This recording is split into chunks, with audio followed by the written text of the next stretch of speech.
present I'm Sorry I Haven't a Clue, the antidote to panel games.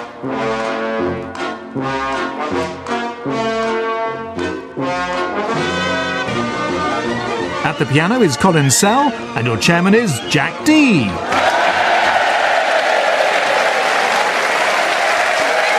Hello and welcome to I'm Sorry I Haven't a Clue. You join us today on another visit to Oxford, home to the second best university in England. Be fair, Loughborough. The city's name, Oxford, is derived from the old term Oxenforda, which literally meant a shallow crossing or ford in the river where cattle or oxen could cross safely. Hence, Oxford. Now, this is according to the English Place Name Society, who are based in the village of Chalfont St Tedious Gits.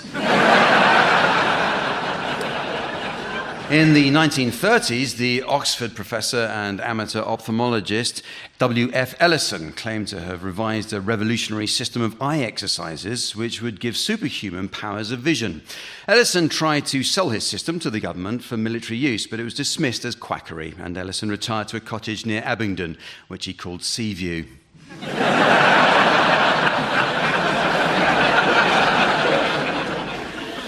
It was the team of experts in stress and trauma studies at Oxford's Department of Experimental Psychology who first identified and classified the various forms of anxiety disorders and came up with a word for people who suffer panic attacks. Boo! Oxford is noted for its many ear, nose and throat specialists. They make pâté for Tesco's.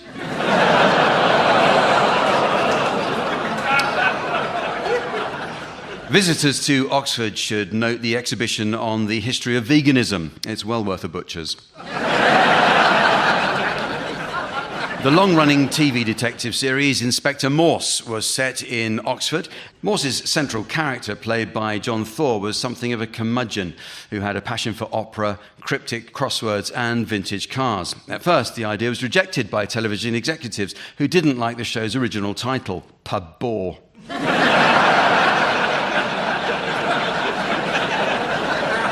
Oxford is the home of British market research. A recent survey into the perceived decline of indoor and party games found that whilst most people had stopped playing charades and Ludo, 5 out of 6 said they still enjoyed Russian roulette.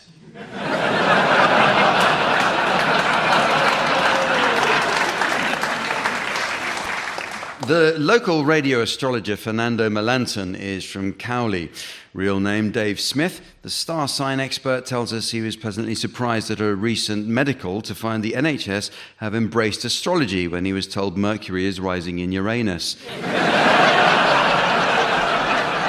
Turned out the end had broken off the doctor's thermometer. Let's meet the teams. They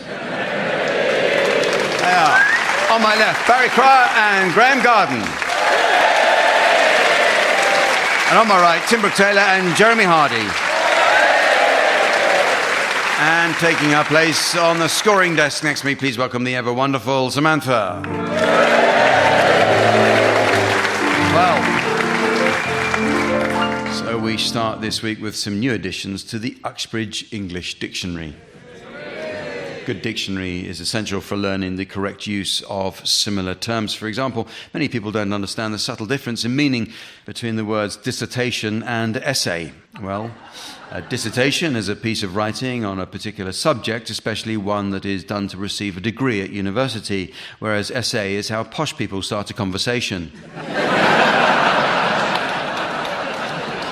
But the meanings of words are constantly changing, teams, so your suggestions, please, of any new definitions you may have spotted recently. Jeremy, you can start. King Cobra, particularly annoying cobra.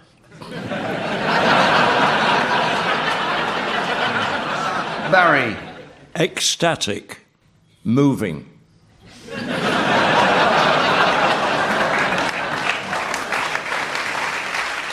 Tim.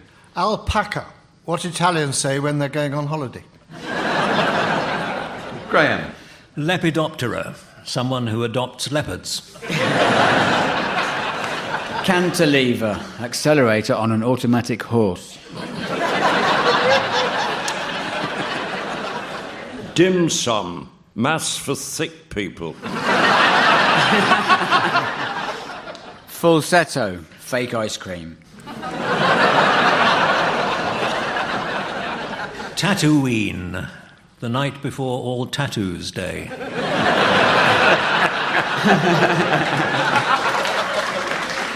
Great Western, High Noon, My Darling Clementine, Destry Rides Again, but certainly not the rail service out of Paddington.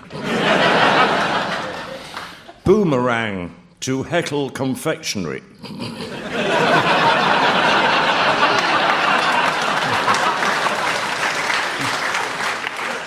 Sprouts, the opposite of sprints. Pavlovian, like a Russian ballerina who made a sort of meringue out of dog saliva.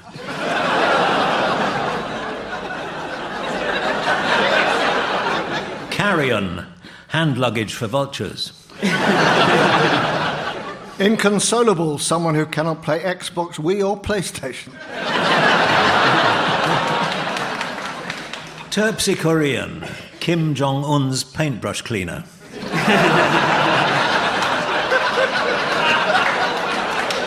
Optimistic, like a cataract. Botham, where Gatman lives. Belting, what you find at the top of a Jamaican steeple.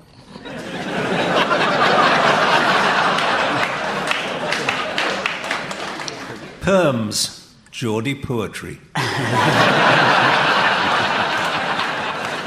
Scintillate, go at it till the small hours.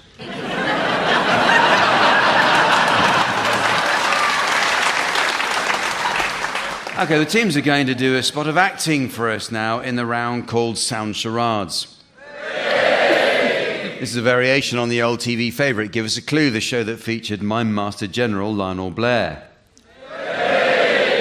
In the last few years, Lionel has been providing the cabaret entertainment on cruise ships.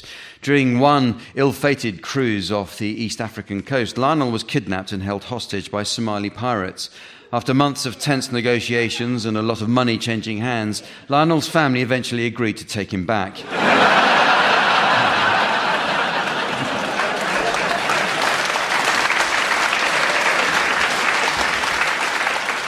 Tim and Jeremy, you're to start, and your title will shortly be displayed to the audience via the laser display screen.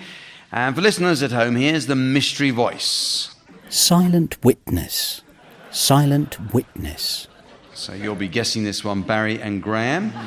And our audience may care to clap if they think that Barry and Graham are getting warm. So off you go, please, Tim and Jeremy. It's 2 words and it's television. Yeah.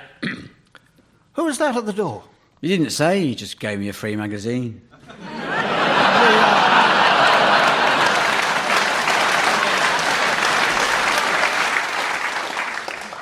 So he didn't say anything? No. Well, he did express his opposition to blood transfusions through the medium of mime, but other than that, he was remarkably taciturn. Not noisy then?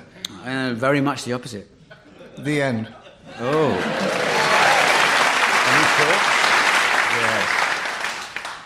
That sounds like a Jehovah's Witness. Yes. Yes. Who had nothing to say for themselves. Yes. And Silent therefore, witness. Silent witness. There you go. So your turn, Barry and Graham, and your title is now being exhibited on the display board. And here again is the mystery voice for listeners at home. Whistle down the wind. Whistle down the wind. This is 4 words, and it's a film. Yep, It goes like this. Oh, so embarrassing yesterday. And Really? I was in the gents making such a noise.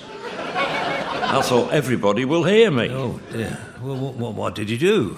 Well, I made another noise to cover it up.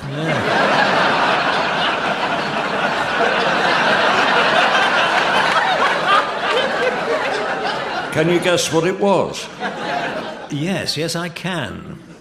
The end. Is it something to do with flatulence in some way? In the name of the farter. Breaking badly.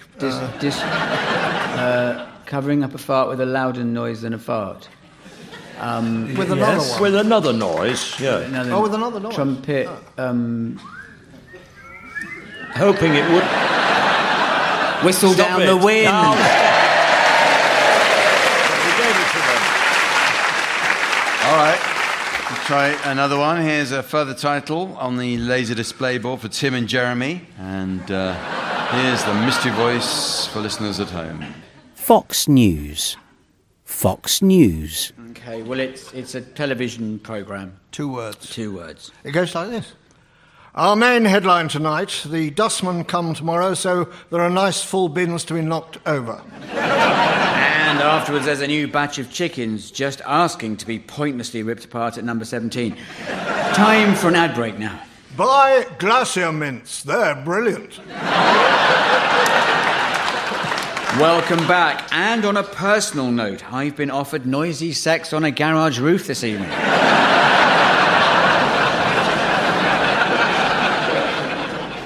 Good night. Boom, boom!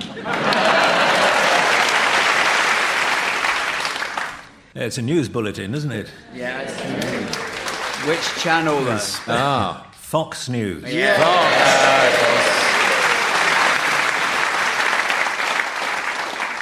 A final title is being displayed for you, Barry and Graham, and here once more is the mystery voice for listeners at home. The Butterfly Effect.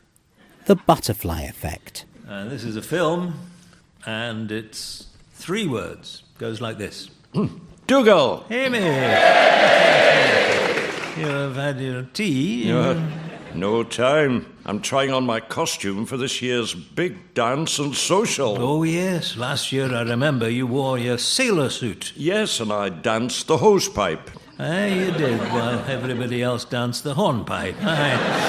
As I recall, your hosepipe got you some very funny looks. Well, I took them for admiring glances.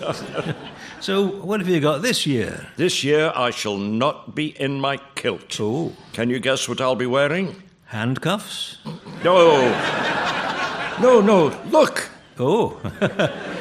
Well, either your varicose veins have gone ballistic or you're sporting a pair of tartan trews. Trews indeed. And here's my clever fashion gimmick. I have liberally smeared the zip with dairy spread. Dairy spread on the zip. Well.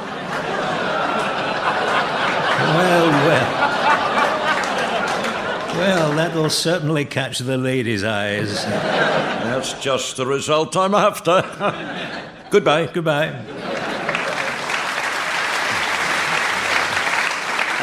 Is it the Philadelphia story? Close. It's a dairy spread. Yeah. Dairy spread on Butter Yes.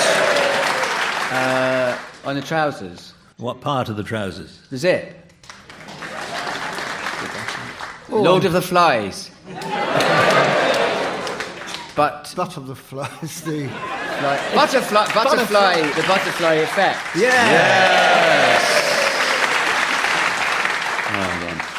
Well, our next round is called In Their Own Words, and it reflects the life and habits of well-known personalities. And they do say that as we get older, we become more set in our ways. For example, our own Barry Cryer's daily routine is so rigid that Weatherspoons set their clock by him. All right, so I have the words of erstwhile newspaper editor, broadcaster, and talent show judge Piers Morgan, from which certain passages have been removed, and I'd like the teams to try to fill in the missing bits. Okay, so here we go. People do actually come up in the street and say they really like me, but I know there are others who don't. I'm a bit like... Hemorrhoids. Actually, Marmite is what you said too. Oh, right. I was once a crossword clue in the Daily Mail's weekend magazine, something that ought to have brought a slither of pleasure. Only the photo of me they used had 3 chins and a bright red face, and the caption said simply, Canut brackets anagram.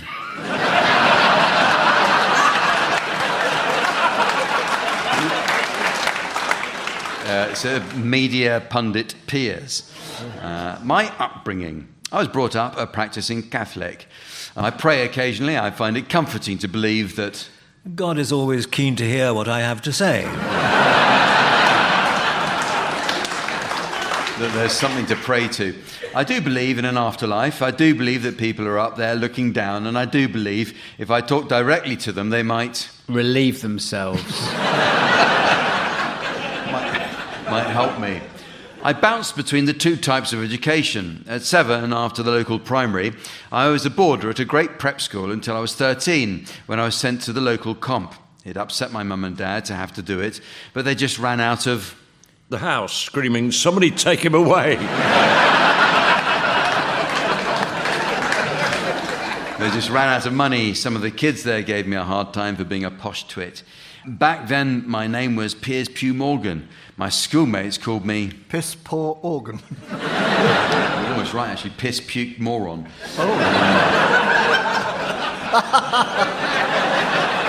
I was probably most fond of a teacher there called Mr. Freeman. He was cruel, but... I like that in a man. Cruel but fair. My time in newspapers. I don't think anything will beat walking on Miami Beach in 1994, aged 28, barefoot in the surf, and getting a call from Rupert Murdoch as he politely informed me I was trespassing.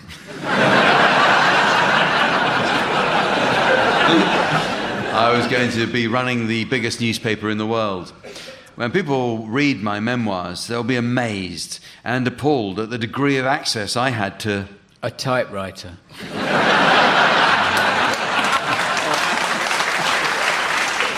to the Queen and Downing Street.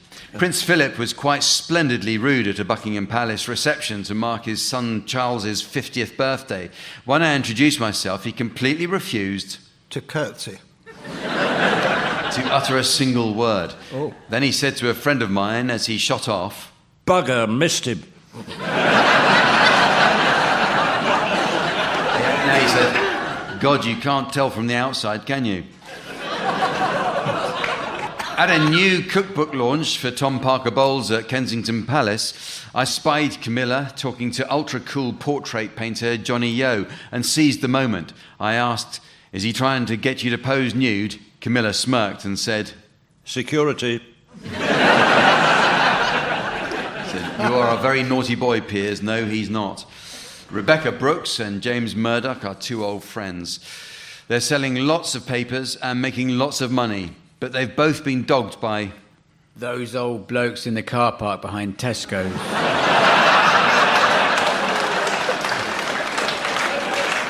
The ongoing phone hacking scandal. My ultimate defence of stories is that they are 100% true. I don't make moral judgments. Sometimes my grandmother says, that's a revolting load of rubbish you printed this morning, but when I press her further, she... turns blue and passes out. She will admit she found it entertaining. Oh. And about my books, I once walked into Waterstones to check out the Christmas books when one of the managers came rushing up to me and asked if I would mind... leaving as I was frightening the children. signing some copies of my book while I was there. I followed the manager downstairs, but rather than take me to the biography department, we headed into the gardening section. I said, who do you think I am? He replied, you're... something I'd put on my roses. You're Dermot Gavin, aren't you? That's what he said. About me. I don't pretend to be an intellectual at all, and I'm not very well... hung. well read. I don't think I'm thick. I think I'm probably quite... Wrong about that, though. quite street smart. And my television career... the fee to appear on I'm a Celebrity, Get Me Out of Here is absurdly large. And when ITV first rang to invite me to appear in a new series, a tiny part of me was... tumescent. was tempted. Oh. Ever since I won his Celebrity Apprentice show, Donald Trump always calls me... his bitch. always calls me champ. Mum and Dad were on their first trip to Los Angeles when I took them to dinner with Jackie and Joan Collins. Both sisters tell the most fantastically entertaining, gossip-laden stories about the rich and famous. Joan excelled herself tonight. She said, I tried cocaine once, but I sneezed and accidentally blew... Christopher Biggins.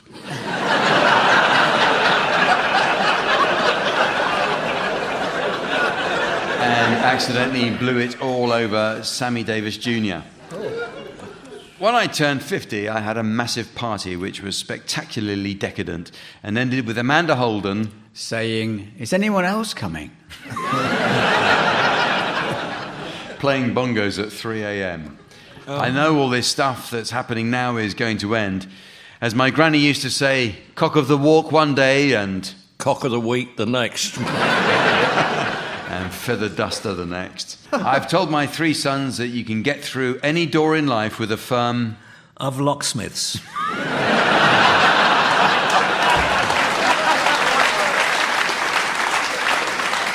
with a firm handshake. Well, the next game, entitled Karaoke Koki, is based on the famous interactive entertainment popular with drinkers and amateur singers. The origin of the name karaoke is an interesting one. It's derived from 3 Japanese words and literally means, shall we find another pub? In the round Karaoke Koki, the audience will be invited to hum a song, and the first team to buzz in and correctly identify the song wins points. If the team is wrong, the audience must start again from where they left off, and so on until someone gets it right. So, audience, the title of your first song will now be relayed to you via the plasma display screen. And for listeners at home, here's the mystery voice. The theme from The Archers. The theme from The Archers. So you ready for this, audience? Yeah. Colin will play a brief introduction, and then you should go. So fingers on buzzers, teams. Start us off, please, Colin.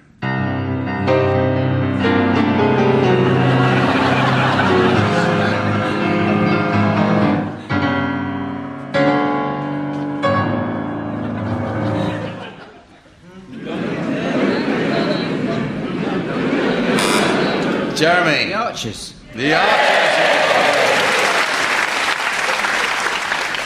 So you're not going to get much musical stuff past Jeremy's ears.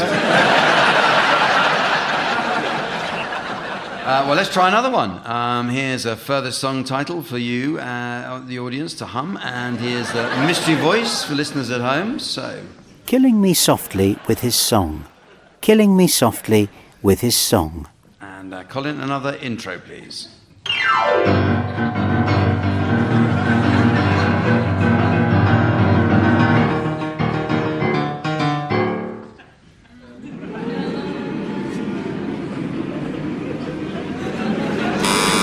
Barry.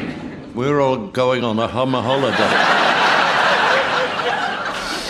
Not that, so I'll count you in again. You carry on from where you left off, please. 1, 2, 3, 4. Graham. Is it Verdi's Requiem? Not quite Verdi's Requiem. Well, whatever it is, I want it played at my funeral.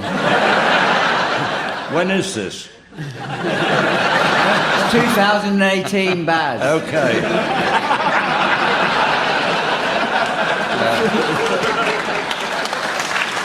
Okay, so carrying on from where you left off. 1, 2, 3, 4.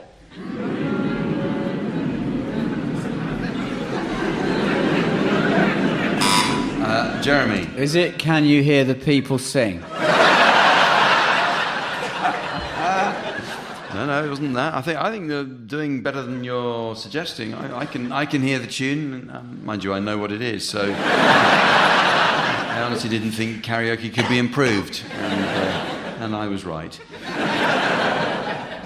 Maybe we should bring down the numbers of people. Can we just have the ladies only humming this next one? Just the ladies. 1, 2, 3, 4.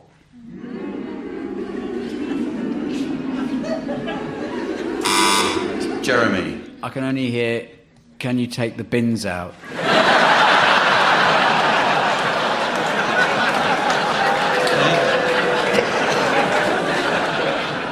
Graham, you buzzed as well. Yeah, I thought it was, if you're happy and you know it, clap your hands. It wasn't that at all. Let's just the men in that case. Let's see how. Let's really divide the room up. Just the men, please. 1, 2, 3, 4.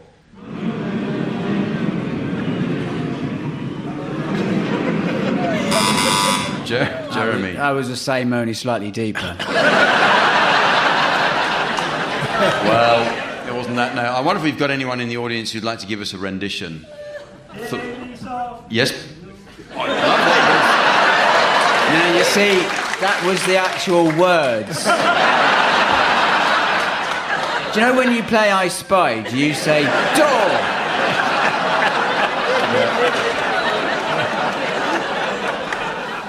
Well, thank you very much for the idea. Was it killing me softly? It was, Jeremy, yes. Well, it's very nearly the end of the show, but there's just time to fit in a quick round called Kitchen or Bedroom. In this round, teams, I'd like you to come up with some phrases that might be suitable to use in both the kitchen and the bedroom. Barry, can you start? I'll just have a nibble. Graham. It's a trick I learned from Delia.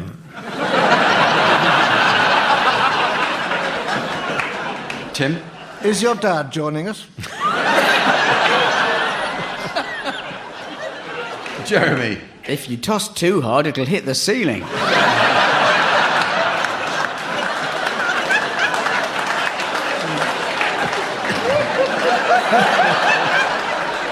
Sorry, I started without you. I thought I'd surprise you with my melon balls. You've got to beat it till it stiffens, but whip lightly or it'll go everywhere. That's just for starters.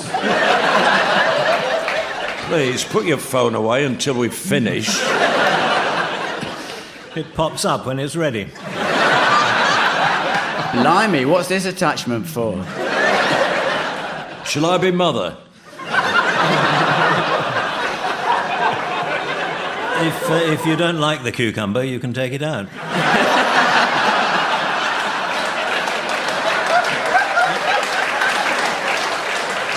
And so, ladies and gentlemen, as the Love Island thong of time disappears up the fake-tanned posterior of posterity, and the disillusioned dad of destiny wishes he'd never paid for that university education, I notice it's the end of the show. So from the teams, Samantha, myself, and our audience here in Oxford, it's goodbye. Goodbye. Barry Cryer, Graham Garden, Tim Brooke-Taylor and Jeremy Hardy were being given silly things to do by Jack Dee, with Colin Sell setting some of them to music. The programme consultants were Ian Pattinson and Fraser Steele, and the producer was John Naismith.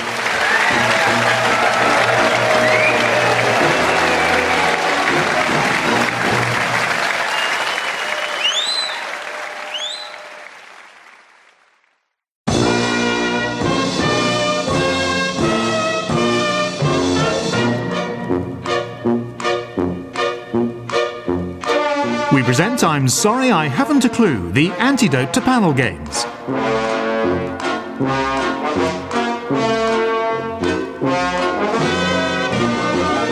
At the piano is Colin Sell, and your chairman is Jack Dee. Hello and welcome to I'm Sorry I Haven't a Clue. You join us today on a visit to Ipswich. Yes. In 2015, Ipswich was rated as the third happiest place to live in the UK. Yeah. Coming in at number 1 and number 2 were Anywhere and Else.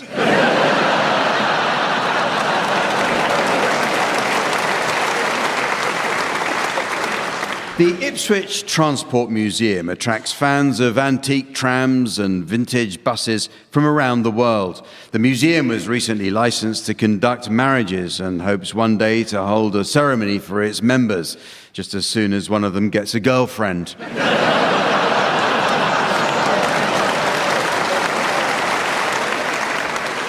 One of the town's most popular tourist attractions is the Clutopia Ipswich escape rooms. Visitors pay to be trapped in a series of horrifying rooms from which they have to escape. Of course, if Clutopia is fully booked, a similar experience can be enjoyed simply by checking into the Travel Lodge on Duke Street. Actor Ralph Fiennes was born in Ipswich in 1962. Although his first name is spelled R-A-L-P-H, it's pronounced Rafe. A recent survey showed only 9 babies were called Rafe in the UK last year. Mind you, that's still 9 more than Rolf.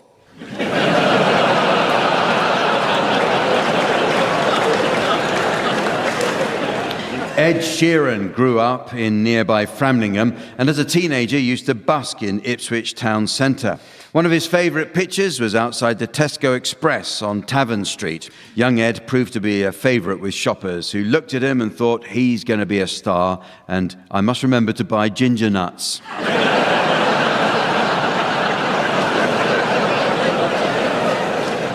The Ipswich waterfront is home to the University of Suffolk. Established in 2007, Suffolk University was placed 105th in the Sunday Times Good Education rankings, just one place below Hogwarts. Local team Ipswich Town FC, called the Blues or the Tractor Boys. The Blues because that's the colour of their home strip, and the Tractor Boys because that's what their highest earning players drive to work. Literary legend George Orwell lived in Suffolk. Born Eric Blair, the author took his celebrated surname from the local River Orwell. Imagine what kind of loser takes his surname from the name of a river.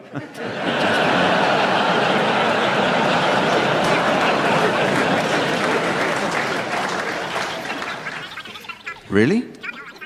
What, in Scotland? As I said, what a great idea, naming yourself after a river. Funnily enough, an author from Diss recently decided to follow Orwell's example using his own local waterway, the River Waveney. He's now known as Nigel Full of Shit.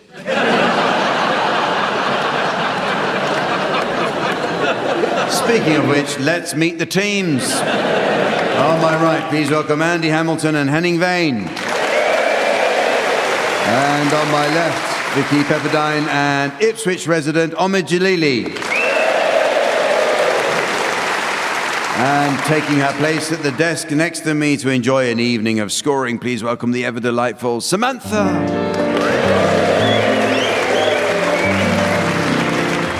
Well, we start this week with some new additions to the Uxbridge English Dictionary.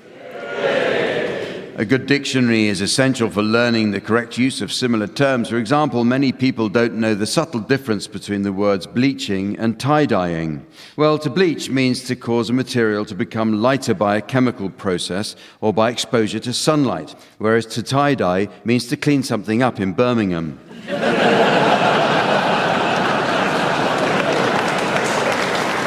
But the meanings of words are constantly changing, team, so your suggestions, please, of any new definitions you may have spotted recently. Vicky, you can start. Cellulite, a shop that sells lamps. Omid. Celery, a bit like a basement. Henning. Capable, anyone with a neck.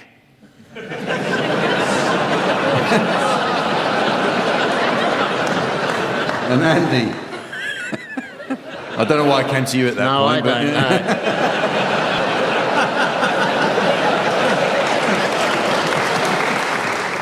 Girdle, a word game for ventriloquists.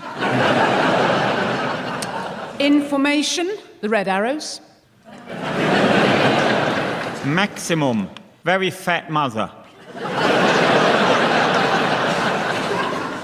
Disputing, what not to do in Moscow.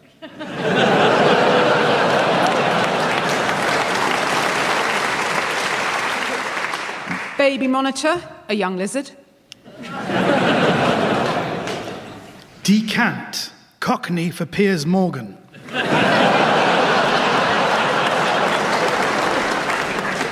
Farrago, a letter from your bank informing you that they're closing your account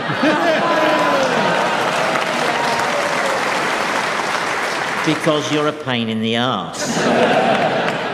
Jockstrap, device for catching Scottish people. Aroma, singular gypsy.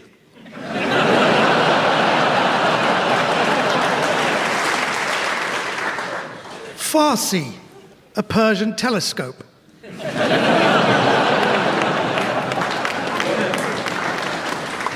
Officiate, the cause of his food poisoning.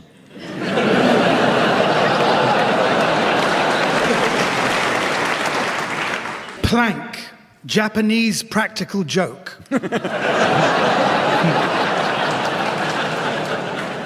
Arty Farty, the two Teletubbies who were dropped after the initial pilot.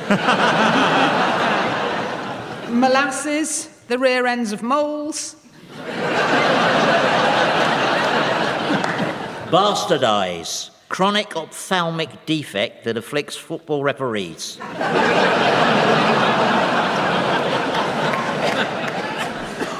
Mirth, what a Geordie uses for eating and speaking. Bin man, someone who is now a woman.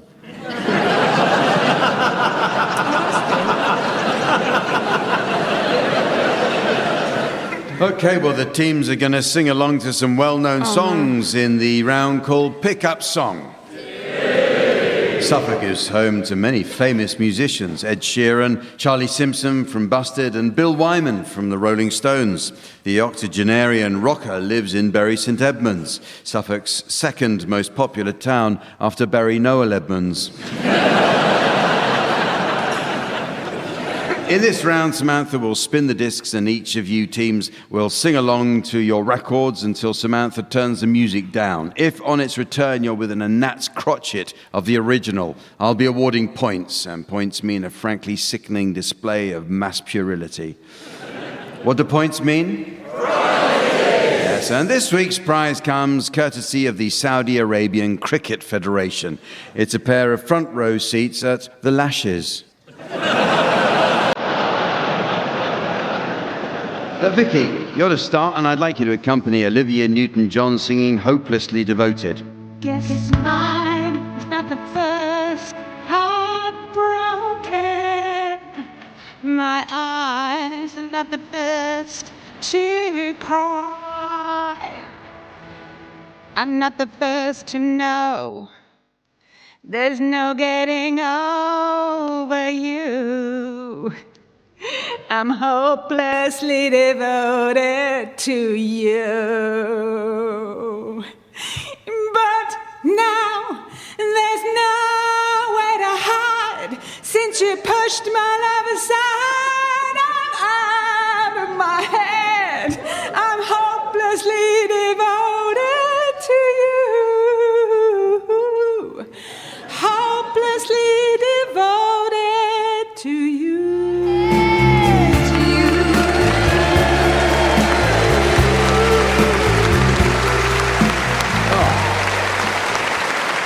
Okay, you're next, Henning, and I'd like you to accompany Nina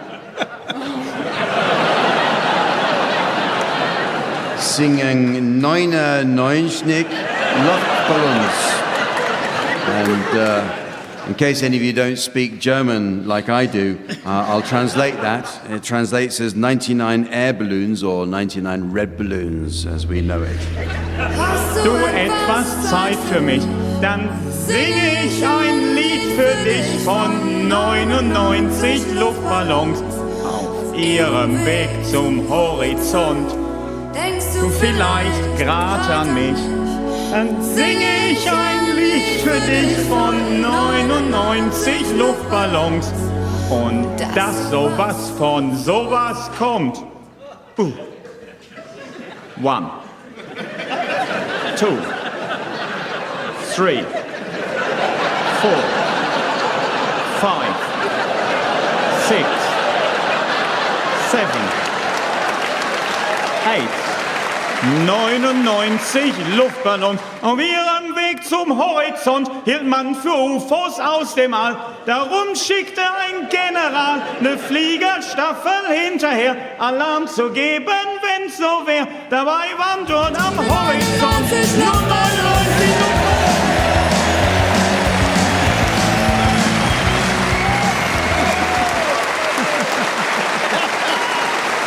Thank you, Henning. It's the one and only decent German song, and you murdered it. Okay, you're next, Andy Hamilton, and I'd like you to accompany Edith Piaf, singing Non, je ne regrette rien. For those of you who don't speak French like I do, That translates as, no, I don't regret nothing. Non,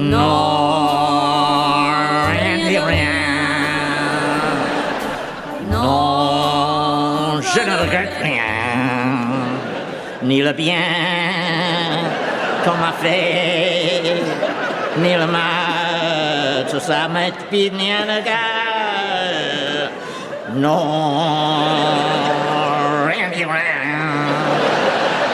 Non, je ne regrette rien. C'est pavé, balayé, oublié. Je me fous.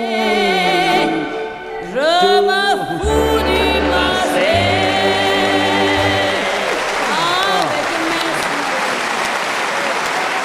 Marvellous, thank you, Andy. Of course, what listeners at home couldn't see is that Andy actually brought his own tumble dryer in to sit on. With that. Finally, would you, Omid Jalili, would you please accompany the boy band Blue singing All Rise?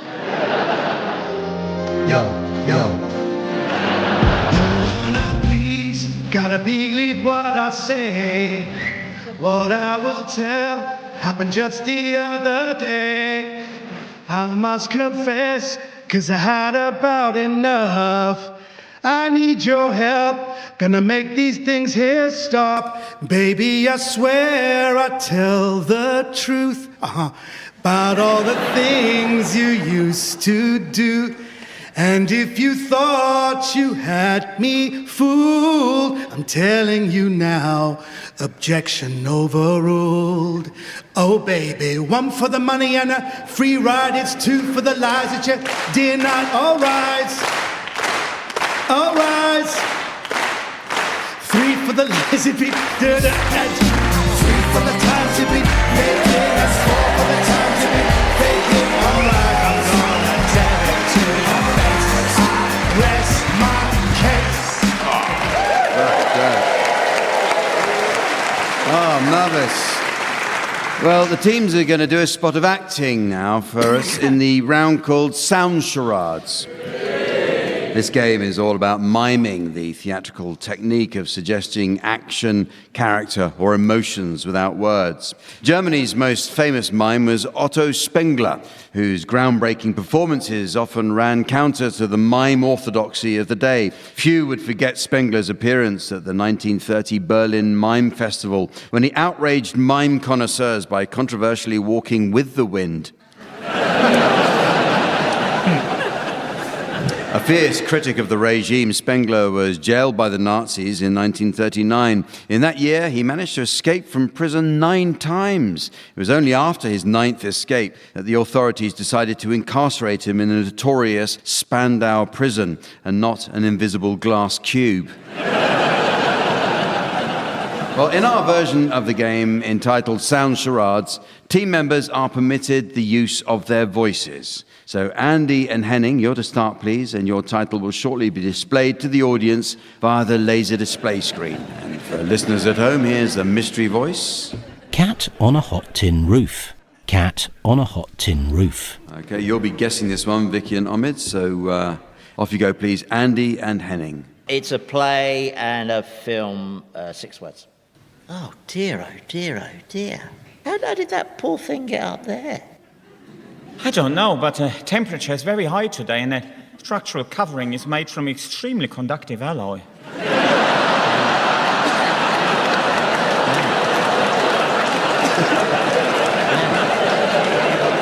God, yeah, I mean, it's poor little feet, man. Pause. Oh, okay. It's poor little feet, Mas. No, pause. But I did pause. Oh, right, sorry, pause. Sorry, yeah, pause, of course. Yeah, yeah. So I see English is your second language as well. Has anyone rung the RSPCA? Yes, they have, but they're busy rescuing a couple of donkeys who play centre-back for Ipswich Town. Yeah. Okay, so, that poor creature, how did it get up there? Did it jump? Who's its owner? My neighbour. Oh, here he comes. Hello there. We were just wondering how your pet got all the way up there, Mr. Zuma. something to do with the cat. Yeah. Yes. Definitely something to do with the cat. And a hut tin roof. Yeah. Easy. Okay, your turn, Vicky and Omid. Your title is now being exhibited on the laser display board. And here again is the mystery voice for listeners at home. Free Willy. Free Willy. Okay, so it's film. Yes. It's 2 words. 2 words. 2 words. Hello. I'd like to buy a pair of testicles, please. Well, you're in luck, madam. We actually have the complete set on offer today.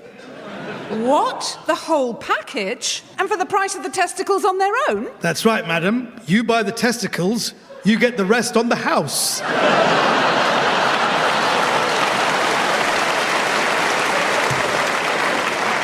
So if it's on the house, it's free. Correct. Is it Free Willy? Correct. Yes. Well, this next round is called In My Pants and is all about proverbs.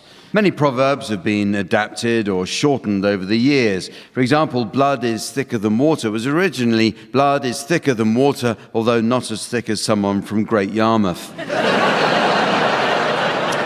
So in this game, In My Pants, teams, your task is to suggest well-known proverbs, while mine is simply to say the phrase in my pants immediately after each proverb, but without laughing. Okay, so you can start. Andy? Good things come in small packages. In my pants. Vicky? 2 heads are better than 1. In my pants. Henning? It never rains, but it pours. In my pants. Omid? In the kingdom of the blind, the one-eyed man is king. In my pants. Easy come, easy go. In my pants. There's many a good tune played on an old fiddle. In my pants. The shits hit the fan. In my pants. The more the merrier. In my pants. A woman's work is never done. In my pants. Don't teach your grandma to suck eggs. In my pants.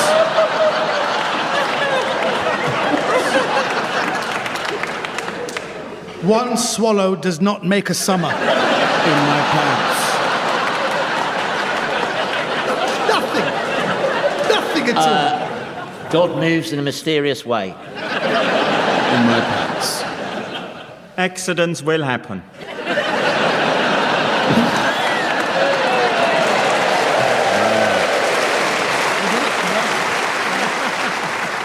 Well, now for a round that's all about the world of television, which has seldom seen such a myriad of new program commissions. For example, Netflix has recently commissioned Charlie Brooker to produce an unsettling dystopian show about people learning to drive. It's called Black Mirror Signal Maneuver. Now, the people whose job it is to come up with ideas for radio and TV shows can be remarkably lazy with their program titles, so I'll ask the teams to share examples of programs where the content has been contrived to suit what someone thought would make a clever title. Andy, you can start. Now streaming on Netflix, an Agatha Christie classic as Monsieur Poirot tries to deduce which Frenchman has blocked the toilet on one of the world's most iconic trains. That's Merde on the Orient Express.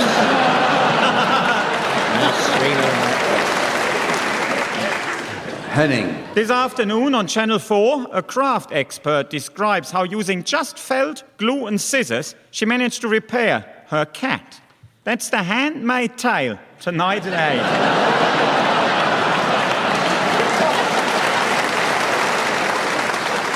8. Vicky. Now on ITV, a documentary about the lowest paid male strippers in the UK. That's Bargain Hunk.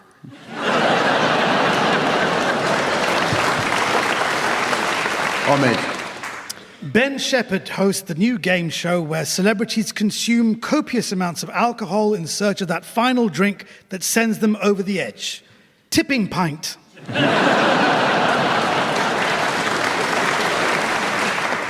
Tonight on BBC One, the popular drama series set in a Yorkshire town, that follows a group of residents in their attempts to prevent an epidemic of scurvy. That's Last Mango in Halifax.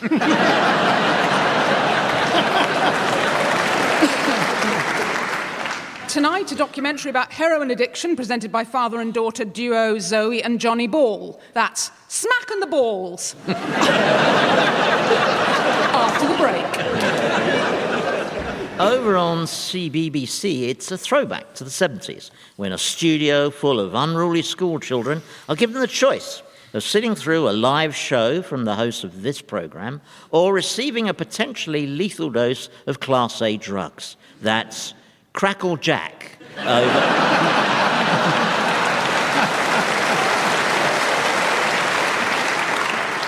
Tomorrow morning on CBeebies, keep the kids entertained with the charming animated adventures of a man with church bells for buttocks. That's Clang Arse tomorrow morning at 10 a.m.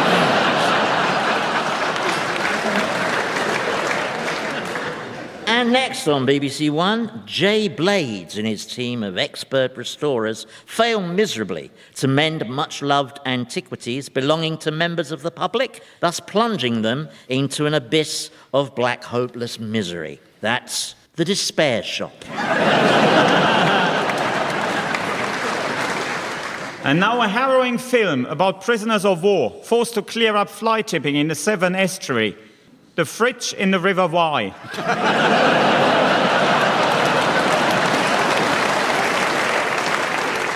Next on Channel 4, Rachel Riley examines just how many duck feathers there are in the average duvet in Countdown. For all your romantics, a man who can't find love starts playing the bagpipes for 24 hours in the Yorkshire Dales. That's Sleepless in Settle at 8 o'clock.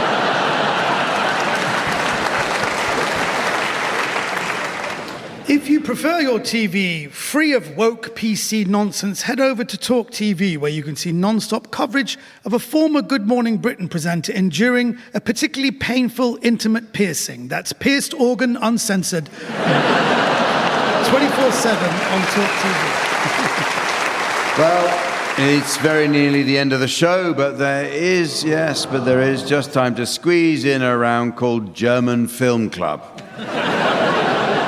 Samantha loves German dogs and has been paying regular visits to a Bavarian gentleman farmer friend who's a very keen breeder. Samantha's taken a couple of videos of their walks in the hills. The first shows his boxers going off like a shot. And in the second, a large German shepherd pants around his ankles, evidently very pleased to see her. It's another celebrity contribution. Just stick to country file, John Craven. Anyway, teams, in this round, I'd like you please to suggest the titles of films likely to appeal to Germans. All right, you can start this one, Andy. Hairspray. Vicky. Conan the Bavarian. Omid. Hitler on the Roof. Henning. Carry on up the Kaiser. Frau Willy.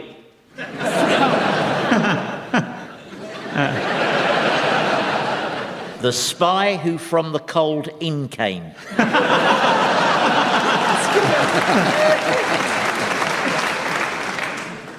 20,000 Bundesleagues under the sea.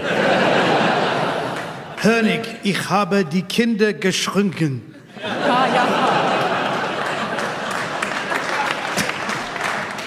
Meet the Fockers. Back to the Führer. Audi West was one. The Importance of Being Ernst. The Pink Panzer.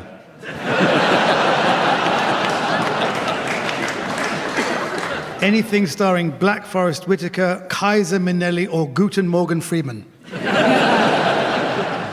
He's just not that into you, boat. Stasi and Hutch.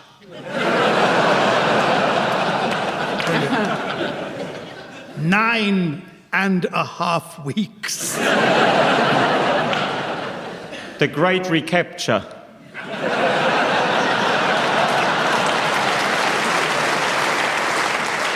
And so, ladies and gentlemen, as the clueless contestants of time don the bargain hunt fleeces of fate, and the cracked Clarice cliff of calamity fails to turn a profit at the almost empty auction of antiquities, I notice it's the end of the show. So from the teams, Samantha, myself, and our audience here in Ipswich, it's goodbye. Goodbye. Andy Hamilton, Henning Vane, Vicky Pepperdine and Omid Jalili were being given silly things to do by Jack Dee, with Colin Sells setting some of them to music. The programme consultants were Fraser Steele and Stephen Dick, and the producer was John Naismith.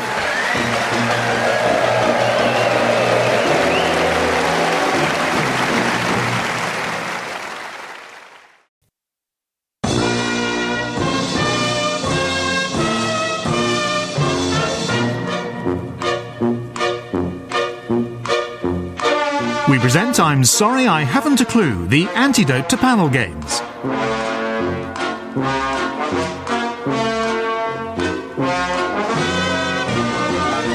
At the piano is Colin Sell, and your chairman is Jack Dee.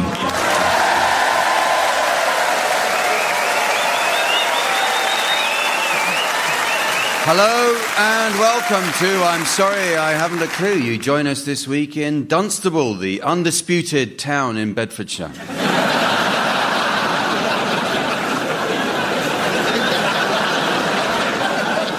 The name Dunstable is derived from an early English word meaning not quite Luton.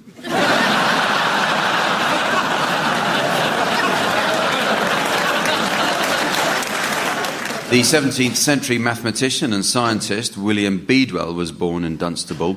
He was the first person in England to accept that the Earth isn't flat and that it revolves around the sun, and is still known by the people here as that loony. A pioneer of algebra, Bedwell corresponded with Galileo, who encouraged Bedwell to invent the plus sign, parenthesis brackets, and the equal sign, so he could end his sentences with an unconvincing sideways smiley face.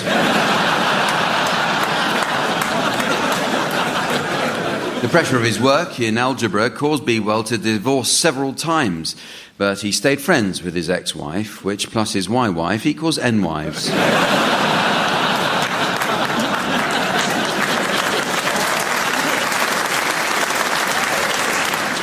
After the First World War, the aerodrome at Cardington became the home of Britain's hydrogen airship production. On its maiden flight, the R-38 mysteriously burst into flames.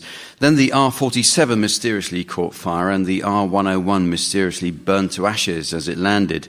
Their test pilot, Archie Scott Brown, was downhearted, but cheered up when he learned he'd won Pipe Smoker of the Year.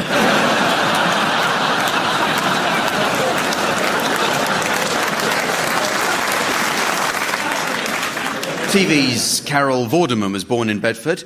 Miss Vorderman left Countdown when her contract was up for renewal. She was expected to take a 90% cut in her £1 million salary, at which point she told the producer to stick the new contract up his vowel, consonant, consonant, vowel.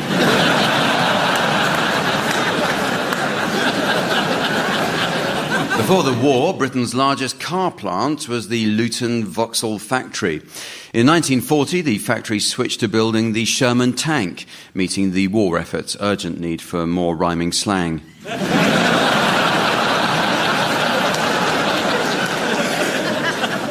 Dunstable Priory is one of the few monastic buildings which survived Henry VIII's purge.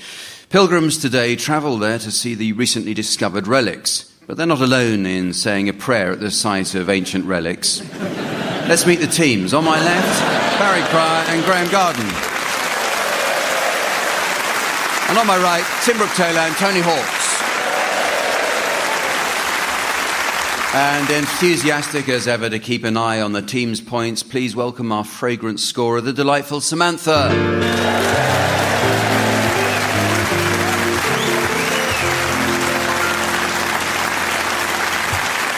Okay, well, we'll start this week with a round about spelling mistakes, because everyone finds spelling mistakes furry.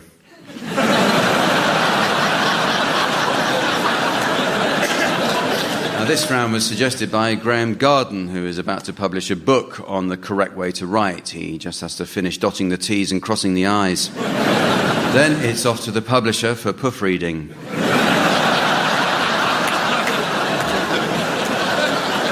So, teams, I'll ask you to suggest examples of spelling mistakes you may have spotted which might have caused anything from mild inconvenience to complete disaster.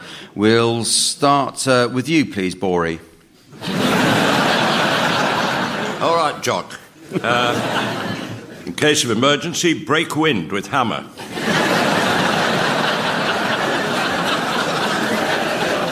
Tim. Dogs must be curried on the escalator. Tony. Do now leap out of the window. Graham. The zoo, do not feel the gorilla. Sign in stores, shirt lifters will be persecuted.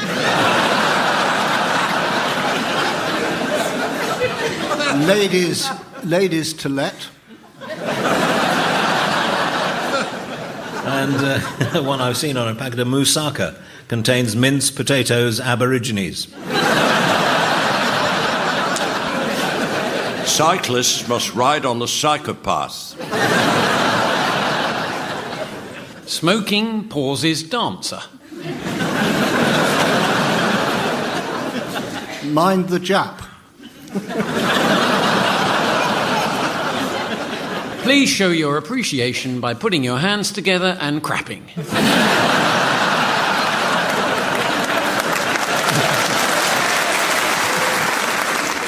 The Conservative Panty Conference. No tools are left in this man overnight.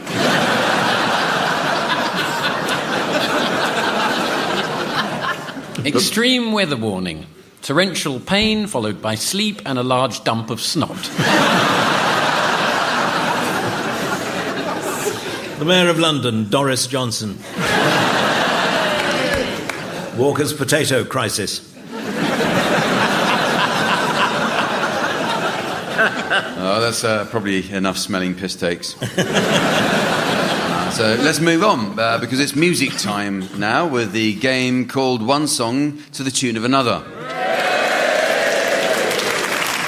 In One Song to the Tune of Another, the teams will attempt to sing the words taken from one song to the tune taken from a different song, played by Colin Sell at the piano.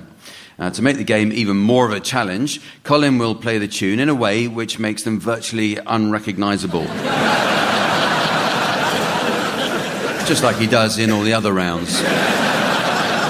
So, Tim, we'll start with you, if we may. I'd like you to sing the words of Beautiful by Christina Aguilera to the tune of Men of Harlech. Every day is so wonderful, then suddenly it's hard to breathe. Now and then I get insecure from all the pain.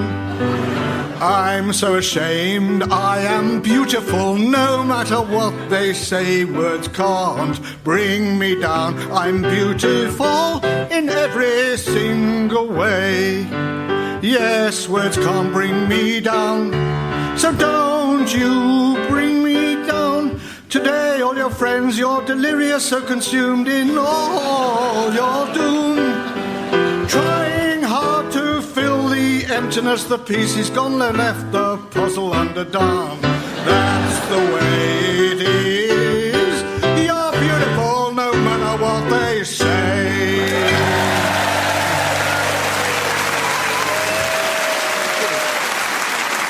Great the way you leapt into that. There's a great thing about Tim, he's never been affected by success.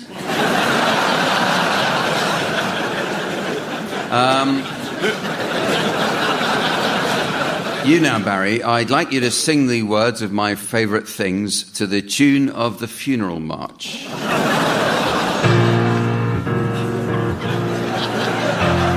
Raindrops and roses and whiskers on kittens, bright copper kettles and warm woolen mittens.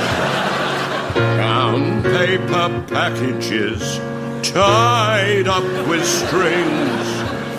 These are a few of my favorite things. Cream-colored ponies, crisp apple strudels, doorbells and sleigh bells, and schnitzel with noodles.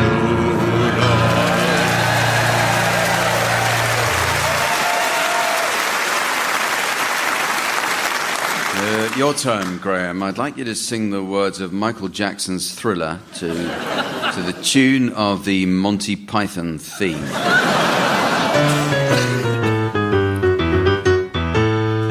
Close to midnight and something evil's lurking in the dark. Under the moonlight you see a sight that almost stops your heart.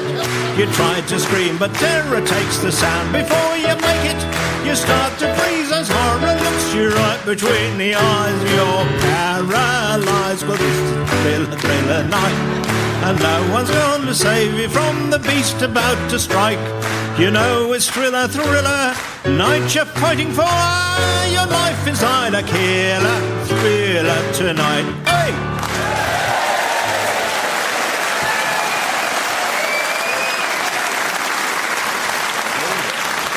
Tony, finally you. Tiny, I'd like you to sing the words of Model of a Modern Major General to the tune of Mad World by Gary Jules.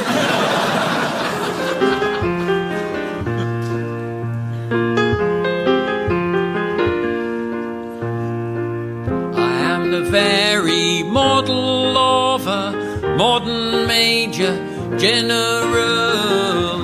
I've information, vegetable, animal and mineral. I know the kings of England and I quote the fights historical. From Marathon to Waterloo in order categorical. And I'm very well acquainted with matters mathematical. I understand equations, both simple and quadratical. About binomial theorem, I'm teeming with lots of news and many cheerful facts about the square of the hypotenuse.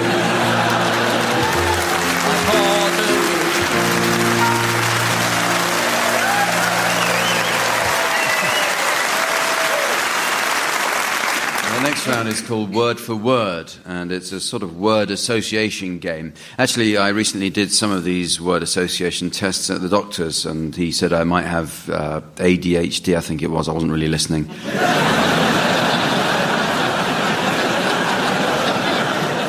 Word for Word is the reverse of an association test where all the suggested words should be totally unconnected. Tim and Tony, you can start exchanging your random words, while Barry and Graham, you should listen carefully and challenge with the buzzer to take over play if you detect a connection. So off you go, please, Tim and Tony. Catamaran. Thoroughfare. Cactus. Stencil.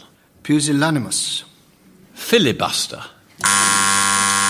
Barry. I've got an album at home, Pusillanimous Filibuster.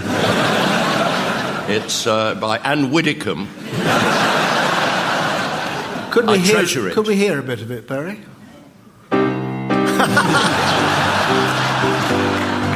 Widdecombe.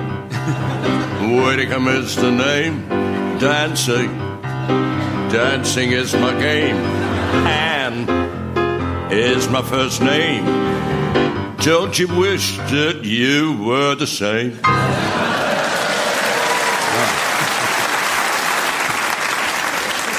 I can give you that. Obviously, it's obviously true because you know the song so well, Barry. So it's over to you, Barry and Graham. Adamant.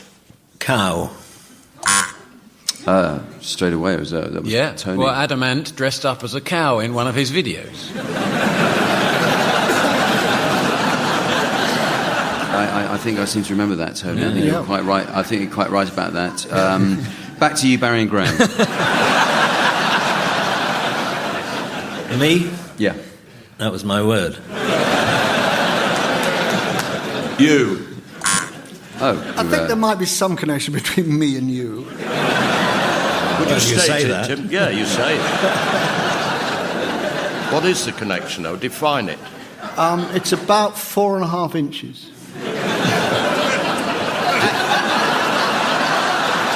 Tim, you don't have to tell us this. Well, I accept that there is a connection between me and you. You were quite right to interrupt. Back to you, Barry and Graham. Dormant. Desk. Funicular. Chalk. Holistic. Fork. Another interruption from Tony. I'm sure I've had a holistic fork somewhere in my Fork. Oh, sorry.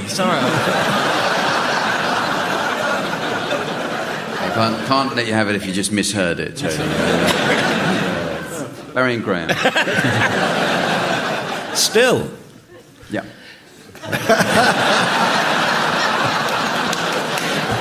Your turn, Baz. Yes? What? That's my work. Tractor.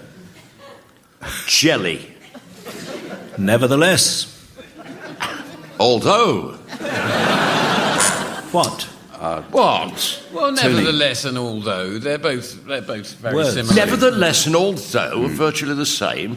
Perhaps you'd like to define them both, Barry. What? About 3:15. No, this Anne Widdecombe album. Remind us what it was called again, Barry. What?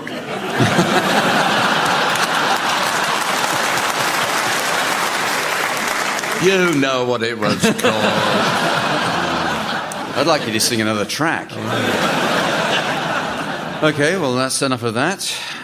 Is what I meant to say 10 minutes ago.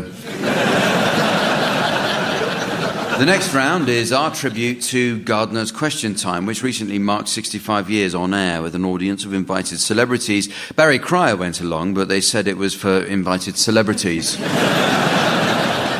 This week, in Jack's Topical Garden Tips, I'll be demonstrating the art of topiary. I shall start pruning, and there'll be a bonus point for the first panellist who can tell me what it is I'm shaping. OK, here I go.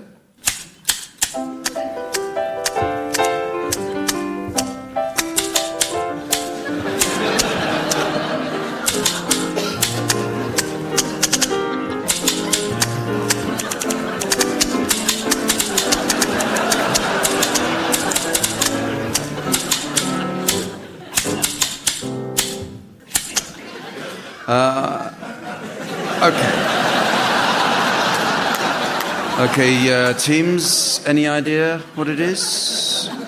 Is it a hedge? Yes, it is. Well done. And on to the next round.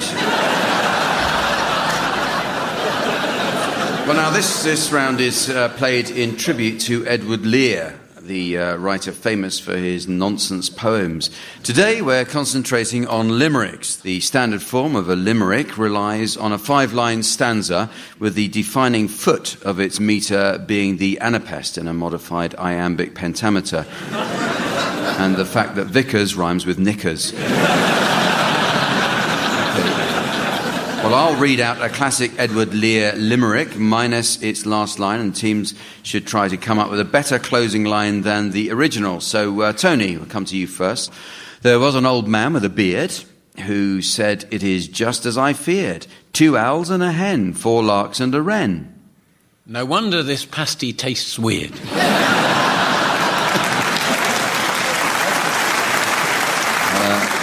The original was have all built their nests in my beard, so I prefer yours. Barry, yes, this is one for you to finish.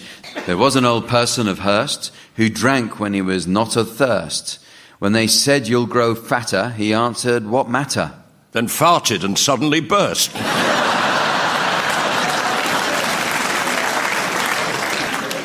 Tim, there was an old person of Burton whose answers were rather uncertain. When they said, "How d'ye do?" he replied, "Who are you?" Would you kindly replace the shower curtain?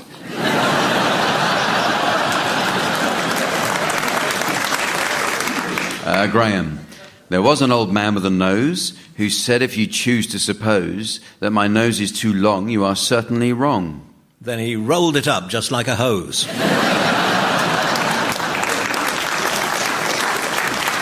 Here's some for any of you to have a go at. There was an old man on a hill who seldom, if ever, stood still. He ran up and down in his grandmother's gown. And was excluded from grandfather's will. There was an old man of Calcutta who perpetually ate bread and butter, till a great bit of muffin on which he was stuffing said she'd rather have cake, you old nutter.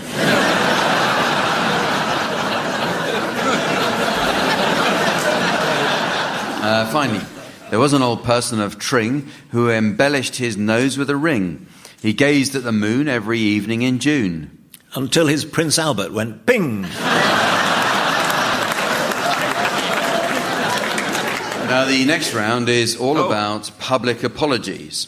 The Deputy Prime Minister, Nick Clegg, apologised over tuition fees, but the Lib Dems are still looking for a replacement leader who'd be more popular with the public. Abu Hamza, for example.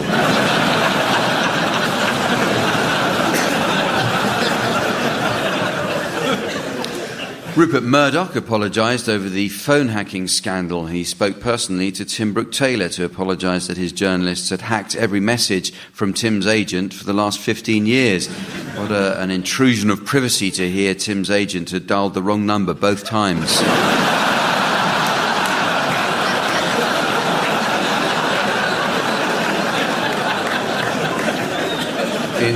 In this round, each team will make a public apology, but they don't know what it is they're apologising about. And the opposing team will be journalists at the press conference.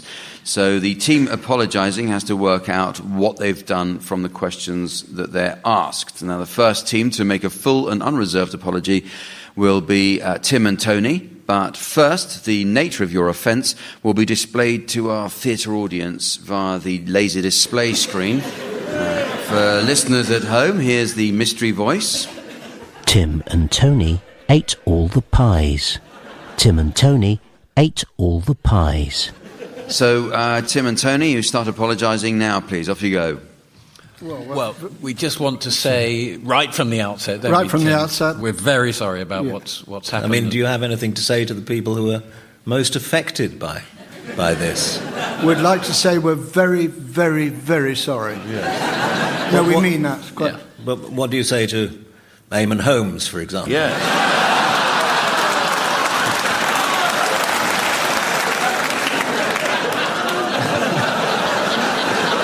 Morning, Eamon. He's not alone in this. This has been building up. Vanessa Feltz has given her own press conference on this very subject. Yes. As indeed has Eric Pickles. Not to mention Russell Grant, so I won't. No, he didn't. Well, he didn't see it coming at all. Admittedly, from your point of view, you haven't suffered from it. You've been given the freedom of Melton Mowbray.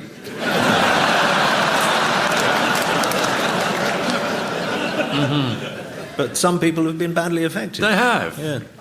Simple Simon, for example.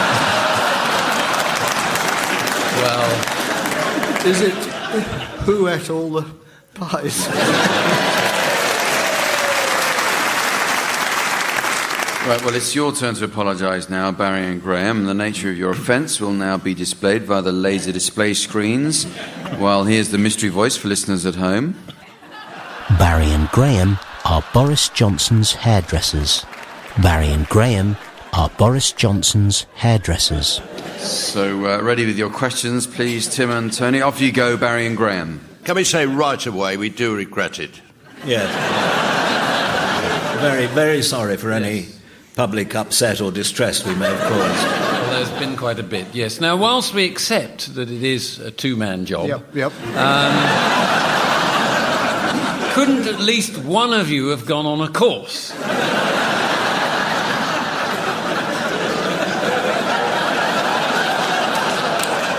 To have public exposure of this has made it much more difficult to appreciate. Well, what course was it exactly? And did it in any way involve sheep?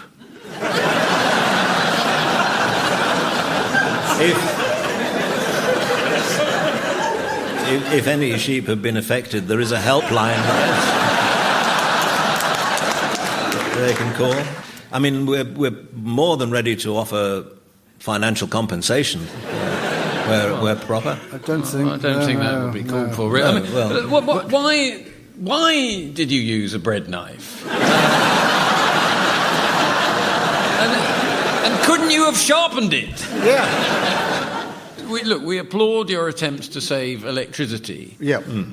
But you could have turned the lights on, couldn't you? When you're working. Yes. That's something we've learnt, and we'll take that into account going forward. Just as a matter of interest, did you work on the Dulux dog ad?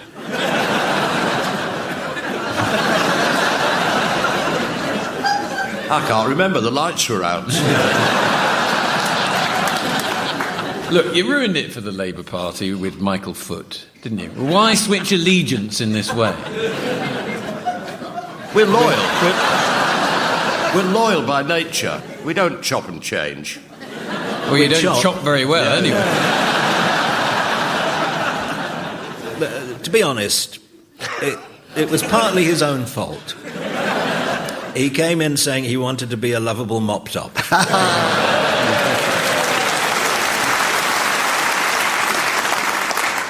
Boris. Yeah, Boris, yes. Bless. Well, it's very nearly the end of the show, but there is just time to fit in a round of the Scottish songbook. Scotland's flag derives from Andrew, their patron saint, who was crucified by the Romans on a cross in the shape of an X. And you have to feel sorry for the other 7 who were crucified just so those Romans could finish that game of giant noughts and crosses. So, Graham, will you please start? Fly me to Dunoon. Barry? Sitting on the jock of the bay. Tim? 3 wee kings. Tony? Galloway's look on the bright Clyde of Fife. Pardon me, boy, is this the Ochtamachty Choo-Choo? You'd have had your tea for 2. Haggis, that's why they call it the blues. You must remember this, haggis is still haggis.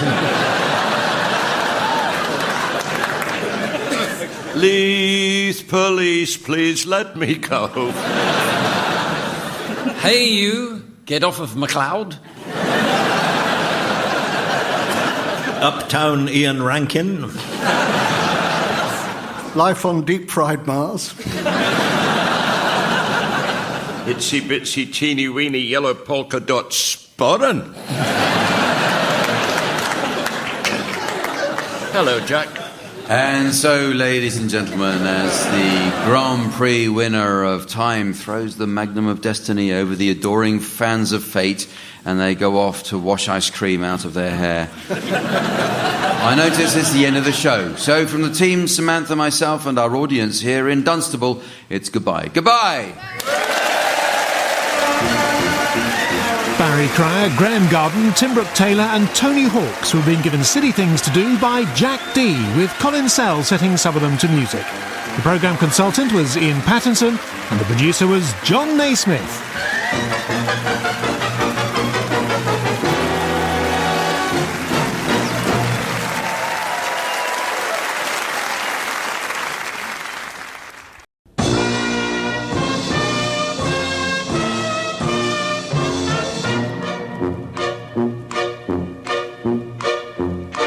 We present I'm Sorry I Haven't a Clue, the antidote to panel games.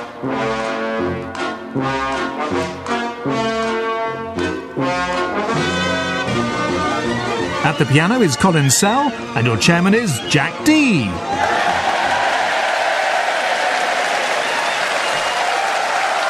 Hello and welcome to I'm Sorry I Haven't a Clue. You join us this week at the Royal Court Theatre in the fine city of Liverpool.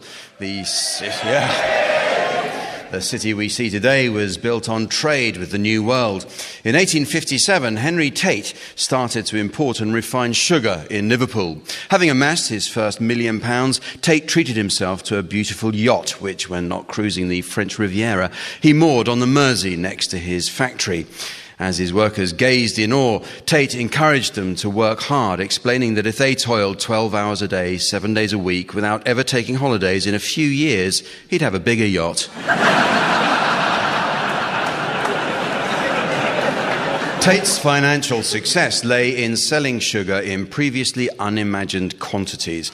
After 30 years of trading in Liverpool, he'd given the city's people a fine library, an art gallery, and type 2 diabetes.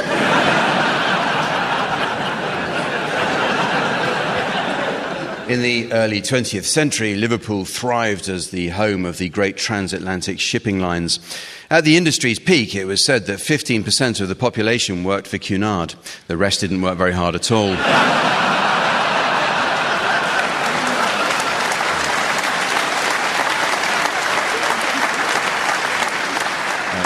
That one shipping line joke of the year, 1907. In tandem with the shipping industry, marine salvage companies grew here, and they funded the development of diving techniques by the scuba pioneer George Williamson. It was Williamson who worked out why it's better to fall backwards off the side of the boat. He found that if he fell forwards, he always ended up back in the boat.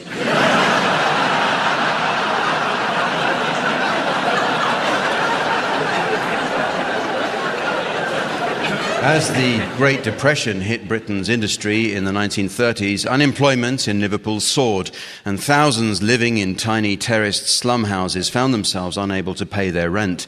Facing eviction, they barricaded doors and fought pitched battles with their landlords' bailiffs. Radio 4 listeners will naturally sympathise. It can be a real pain trying to get rid of awkward tenants.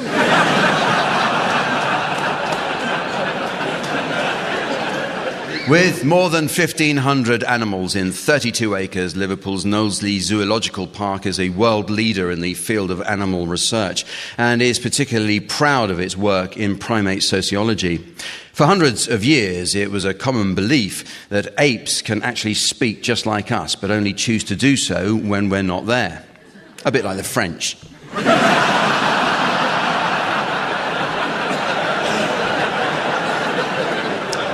Liverpool's most famous sons must be the Beatles. When the Beatles returned here to perform in 1963, fans pelted them with jelly babies after George Harrison had said he liked them. We understand that Justin Bieber is quite partial to urine-filled condoms.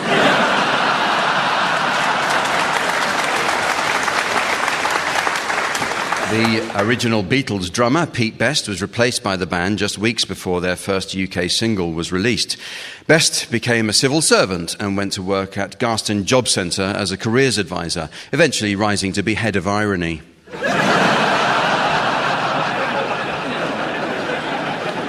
On the Beatles' earlier recordings, the drums were played by a session musician called Andy White, who was paid a daily fee of 10 shillings. For those who don't understand pre-decimal currency, that's equivalent to 10.0 shillings.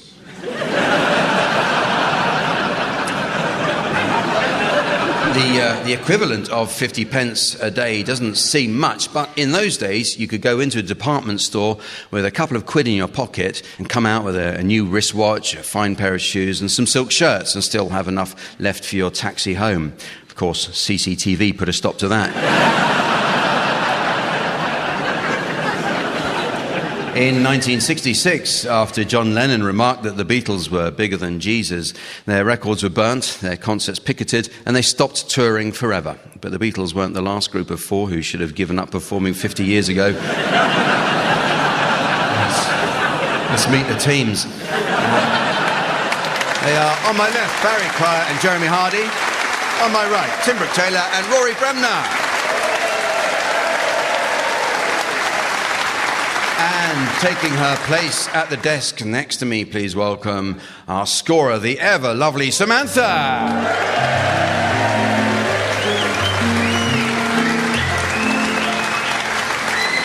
Okay, let's get going with the first round.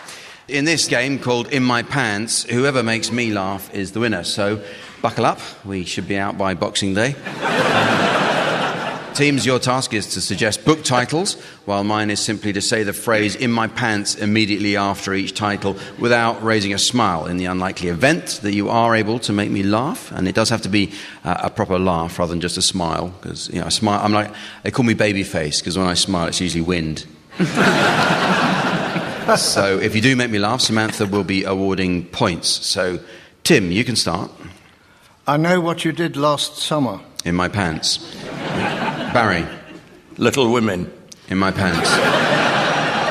Rory. The Road to Little Dribbling. In my pants. Jeremy. The Pit and the Pendulum. In my pants. Winnie the Pooh. In my pants. We need to talk about Kevin. In my pants. I know why the caged bird sings. In my pants. The sun also rises. In my pants. Room on the Broom. In my pants. The Turn of the Screw. In my pants. The Remains of the Day. In...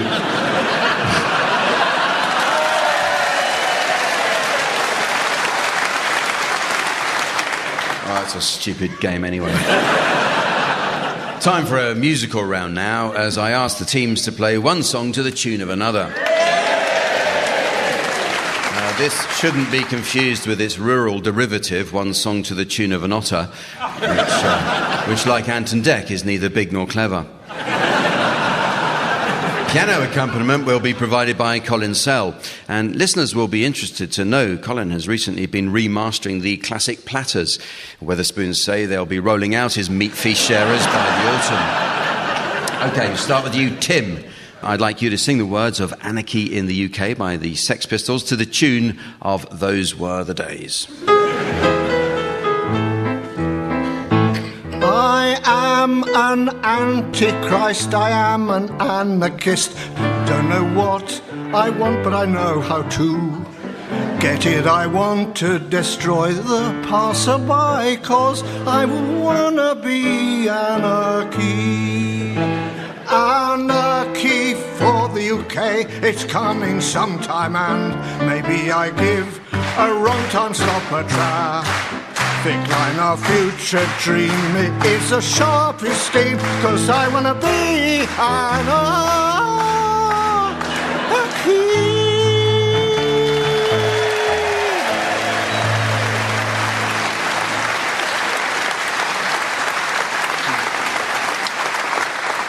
Thank you, Tim. In nature, that's a cry for help. Barry, I'd like you to sing the words of My Ding-a-Ling by Chuck Berry to the tune of Climb Every Mountain.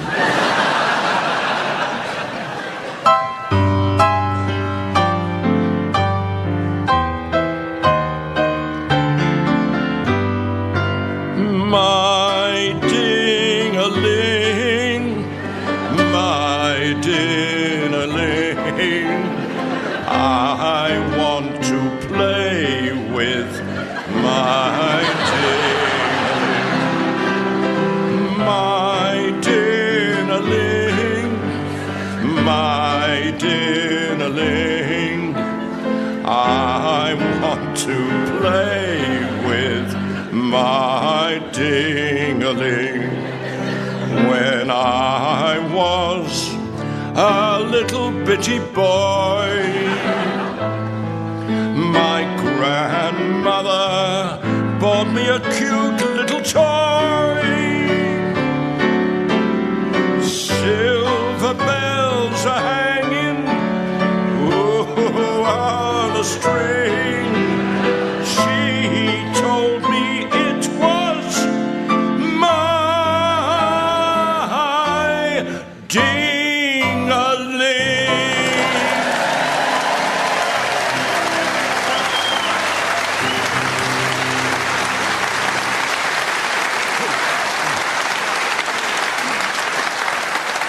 Moving.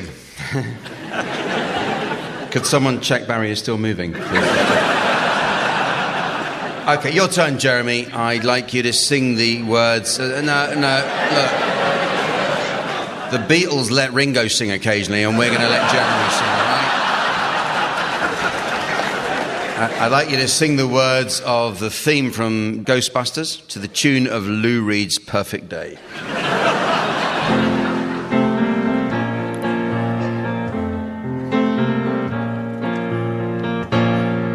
If there's something strange in your neighborhood, who you gonna call? Ghostbusters. If there's something weird and it don't look good, who you gonna call? Ghostbusters. Oh, I ain't afraid of no ghosts, I ain't afraid of no ghosts. If you are seeing things running through your head, who can you call? Ghostbusters.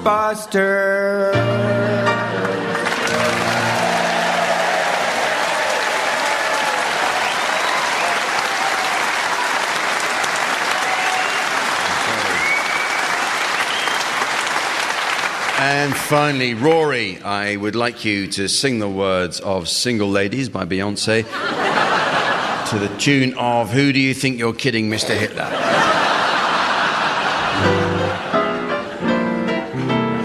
All the single ladies, all the single ladies, all the single ladies. All the single ladies, all the single ladies, all the single ladies, all the single ladies. Now put your hands up, 'cause if you liked it, then you should have put a ring on it. Up in the club we just broke up, I'm doing my own thing. You decided to dip, but now you wanna trip, 'cause another brother noticed me. I'm up on him, he up on me. Don't pay him any attention, 'cause I cried my tears for 3 good years. You can't be mad at me, 'cause if you liked it, then you should have put a ring on it.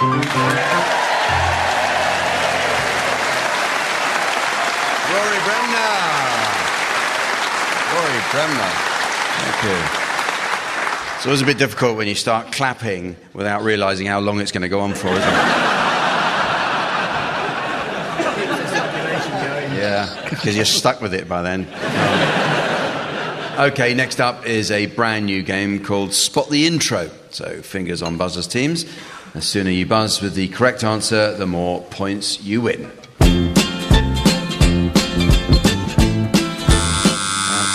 Rory, yes, Rory, what do you think it is? Is it Chopin's Nocturne number 20 in C sharp, performed by Vladislav Spielman? Well, let's hear some more.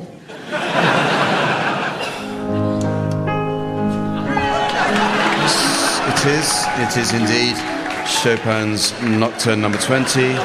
Performed by Vladislav Spielman. Well spotted there, Rory. Not an easy one to start with. Okay, here's another one. What follows this? Jeremy.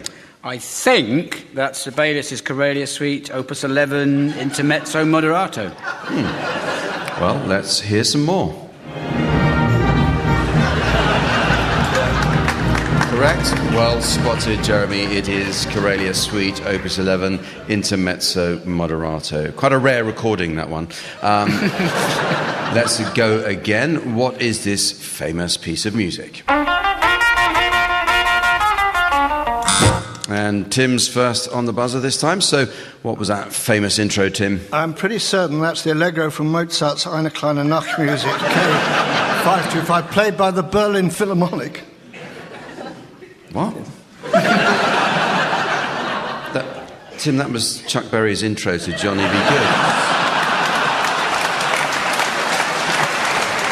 It's one of the most famous rock and roll tracks ever recorded. I can't believe you didn't get that. Sorry about that, everyone. It's well, let's have another intro, please.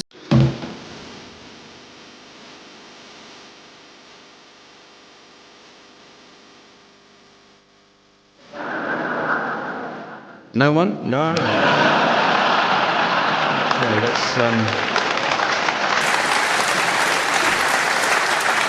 let's move on to another one. 1, 2, 3 o'clock, 4 o'clock, rock. 5, 6, 7 o'clock, 8 o'clock, rock.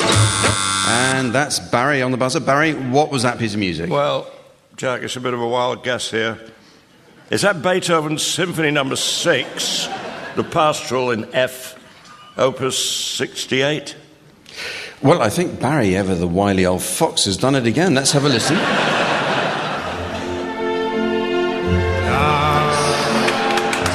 Barry. Okay. Let's go again. Fingers on buzzers. What is this famous piece of music?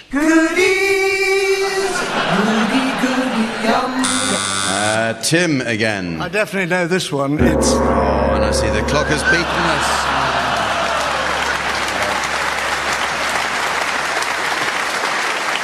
So we move on to a game which celebrates some of our language's best-known adages and time-honoured aphorisms. Teams, I'd like you to suggest updated versions of various well-known English proverbs and sayings in an effort to make them more relevant to life in the 21st century. So, as we know, everything can be reworked and improved, as Bruce Willis found out in his recent Welsh action film, Hard Die with a Vengeance.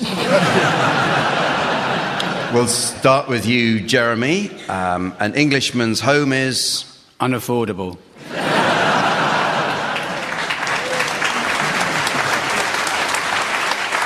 Barry, you now. A journey of 1,000 miles begins with... Are we there yet? Rory, 2's company, but 3's... A super injunction.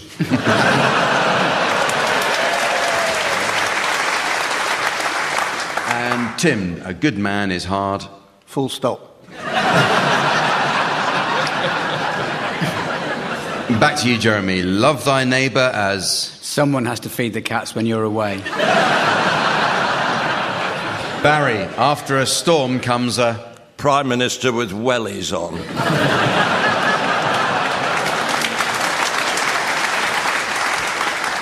Rory, there's no accounting for... Oh, Amazon, Google, Starbucks.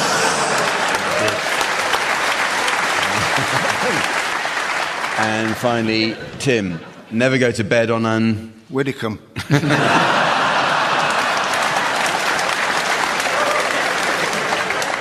OK, here are some for any of you to have a go at. You can't have too much of a good...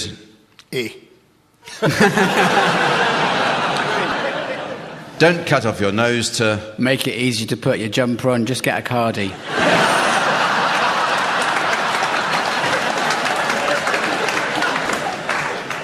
Don't change horses...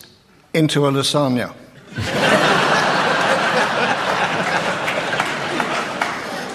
Carpe... Carp B, Carp C, or Carp D. One might as well be hanged for a sheep as... Hung like a donkey. Familiarity breeds... In East Anglia.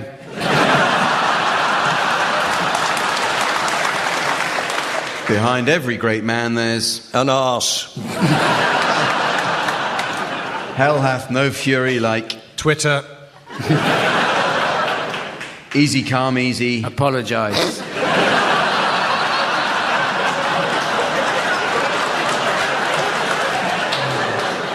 Softly, softly, catchy. Chlamydia. And finally, don't let the sun go down on... Your newspaper order.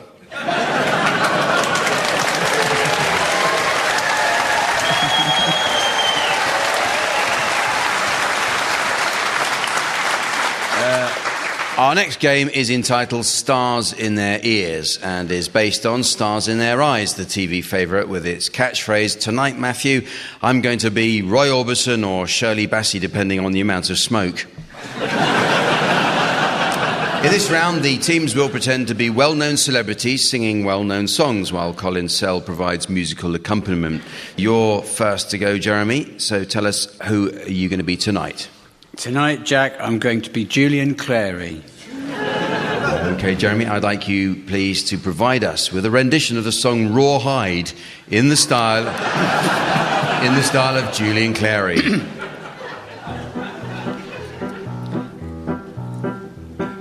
Rolling, rolling, rolling, though the streams are swollen, keep them doggies rolling, rawhide. Through rain and wind and weather, hell bent for leather, wishing my gal was by my side. All the things I'm missing, good victuals, love and kissing, are waiting at the end of my ride. Move 'em on, head 'em up, move 'em up, head 'em on, move 'em up, head 'em on, rawhide. Cut 'em out, ride 'em in, cut 'em out, ride 'em in, rawhide.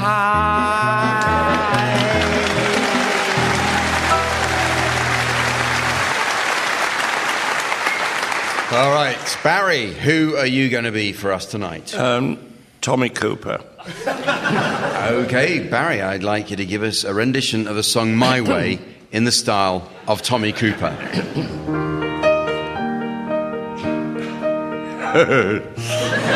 And now, the end is near. What do you mean, get off? I've just come on. And so I face the final curtain. I went to the doctor this morning. I said, I keep thinking I'm a set of curtains. He said, pull yourself together. My friend, I'll say it clear. I'll say my case, of which I'm certain. I said to the doctor, my back hurts in 3 places. He said, don't go to those places. I've lived a life that's full.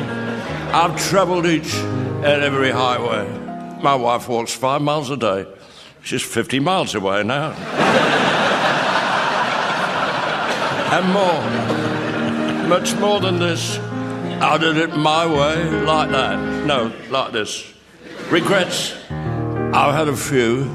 I got on an escalator, it said dogs must be carried, and I couldn't find one. And then again, too few to mention. I said to the doctor, when I lift my arms up, it hurts. He said, don't lift your arms up.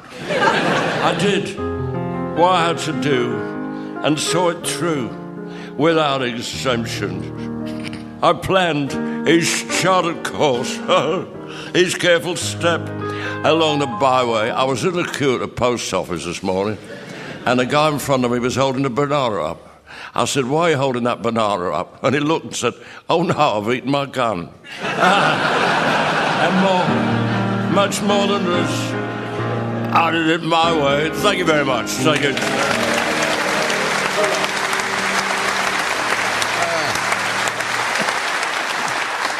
Finally, Tim and Rory, I understand you'll be performing a duet for us. Yep. So tell us who you are going to be tonight. Well, I'm going to be Prince Charles.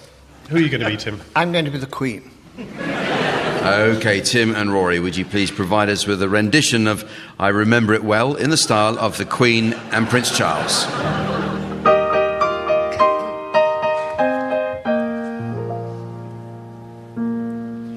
Oh, mother mine.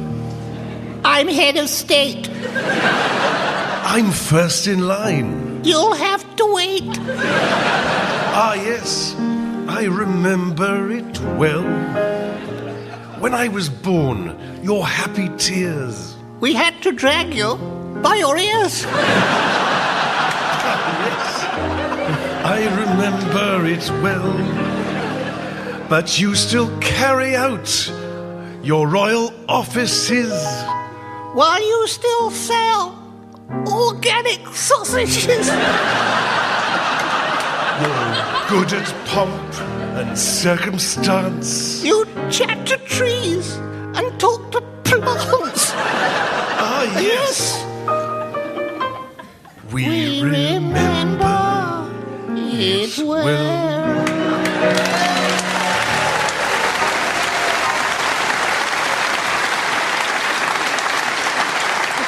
Well, it's very nearly the end of the show, but there is just time to fit in a quick round of Motorist Songbook. Samantha tells us she's a vintage car enthusiast, and only recently at a rally she got a surprise shunt from a little Morris. fiddled under the hood of a Reliant Robin before rolling her sleeves up and grappling with the big end of an oily Austin. So, teams, while I drag myself back from 1957, I'd like you to suggest the titles of songs likely to be popular with an audience of motoring enthusiasts. So, Jeremy, can you please start? How do you do what you do to me? Barry? Luck be a larder tonight. Tim? Dipstick on your collar. Rory? Highway to Hull. Fiddler on the roof rack. Can't love you because your Fiat's too big. My old man's a Datsun. I don't like Mondays. Itsy bitsy teeny weeny yellow polka dot Lamborghini. Hey, you're a Dormobile? Day will come and me wanna go home. Citroen on the dock of the bay. Up on the roof, that's where you left the bloody shopping. Lorry seems to be the hardest word. If you liked it, you should have put a wheel clamp on it. It's fun to stay at the DVLA. I and I will always love you. And so, ladies and gentlemen, as the silicon implants of time light up the ladies' day of destiny, and the fake-tanned footballer of fate surreptitiously pees into the pint pot of posterity, I notice it's the end of the show. So, from the teams, Samantha and myself and our audience here in Liverpool, it's goodbye. Goodbye. Barry Cryer, Jeremy Hardy, Tim Brooke-Taylor and Rory Bremner have been given silly things to do by Jack Dee, with Colin Sell setting some of them to music. The programme consultants were Ian Pattinson and Fraser Steele, and the producer was John Naismith.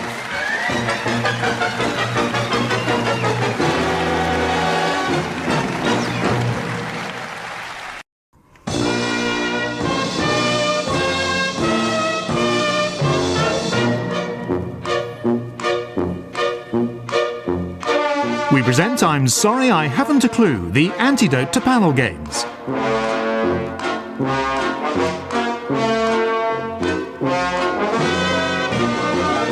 At the piano is Colin Sell, and your chairman is Jack Dee. Hello and welcome to I'm Sorry I Haven't a Clue. You join us this week in the historic Midland city of Nottingham, known worldwide as the gateway to Grantham. Nottingham was originally called Snottingham, as it was founded by an Anglo-Saxon chief known as Snot. Further north, the town of Scunthorpe got its name in a similar fashion, as it was originally founded by a Viking chief known as Mr. Thorpe.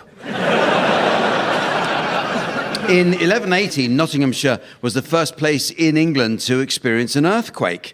Obviously, there was no Richter scale back then, but the locals instinctively knew that something seismic had occurred when they noticed the nearby settlement of Mansfield looking a lot nicer. The annual Nottingham Goose Fair is one of the UK's largest travelling fun fairs and attracts over 500,000 visitors a year. It's called a Goose Fair due to the large number of geese once sold there and the high likelihood of getting your arse pinched. Nottingham's oldest pub, Ye Olde Trip to Jerusalem, opened in 1189. It gets its name from being the place where Knights of the Realm would assemble before heading off to the Crusades. And we all thought the custom of getting shit-faced before travelling abroad was invented at Gatwick.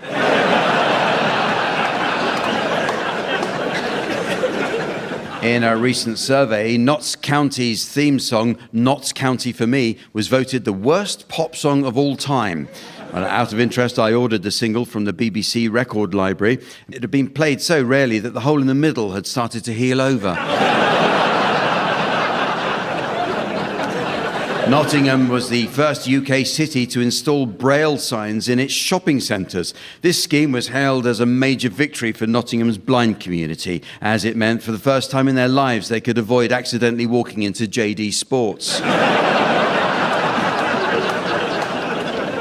Nottingham's lunar estate in Bulwell is Britain's only housing estate named after the famous Apollo astronauts. The roads include Aldrin Close, Armstrong Road, and the other one, what's his name, Crescent.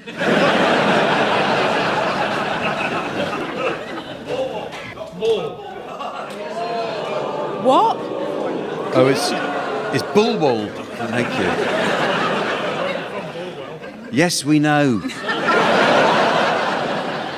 Like it matters.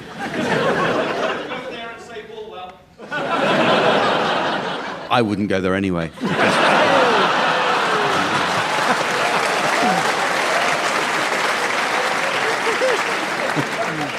The sundial in Portland Square, Sutton in Ashfield, is the largest in Europe. It's a favourite landmark with the town's locals, many of whom remember the last time it could actually be used.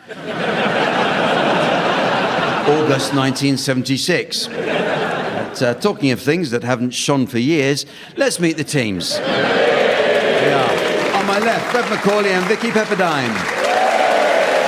And on my right, John Culshaw and Milton Jones. And taking his place on the scoring desk next to me, please welcome our resident tree trunk in trunks, the immaculate Sven.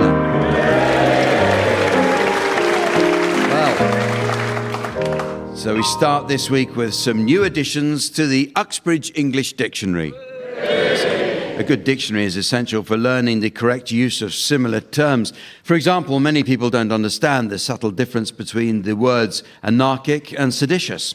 Well, anarchic means an absence of respect for official or accepted rules, whereas seditious are what a German puts in the sink at the end of a meal.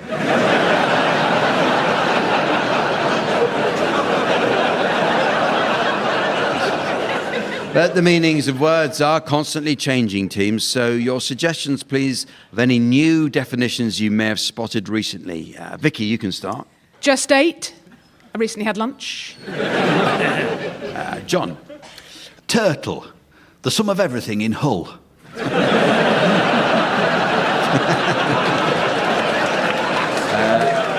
Milton. Backgammon. Not so close, Brexiteer.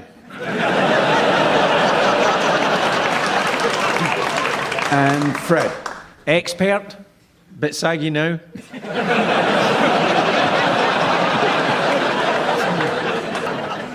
Normalise. When you don't need glasses.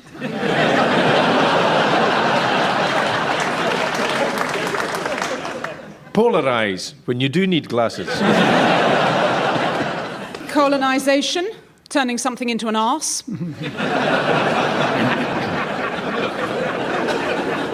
Fossilise. Too late for glasses.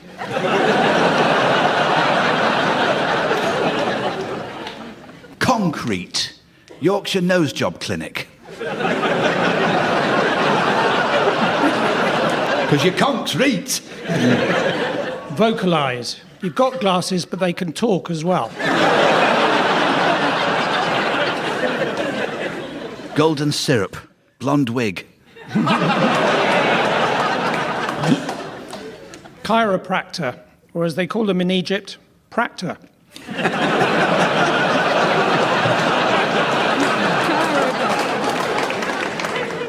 Pistachio, facial hair that smells of urine.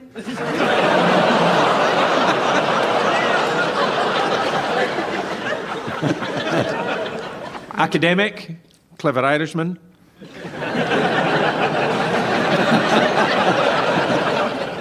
Automatic. Loft space in late October.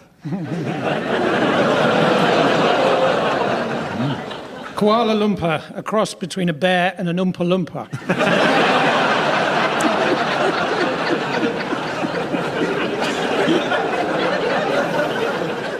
Okay, well, the teams are going to sing along to some well-known songs now in the round called Pick Up Song.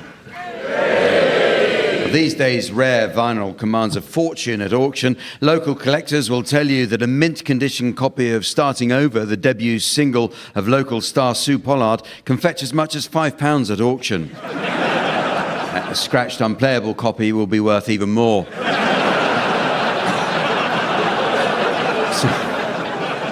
Well, Sven will spin the discs. Each of you can sing along to your records teams until Sven turns the music down. If on its return you're within a gnat's crotchet of the original, I'll be awarding points. And points mean a frankly nauseating display of asinine self-humiliation.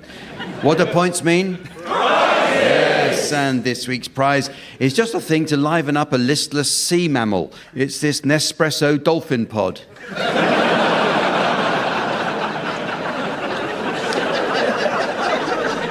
Vicky Pepperdine, you're going to start, please, and I'd like you to accompany... Vicky Pepperdine, good to see you getting your confidence back. Only last week, Vicky was booed off stage by her own karaoke machine.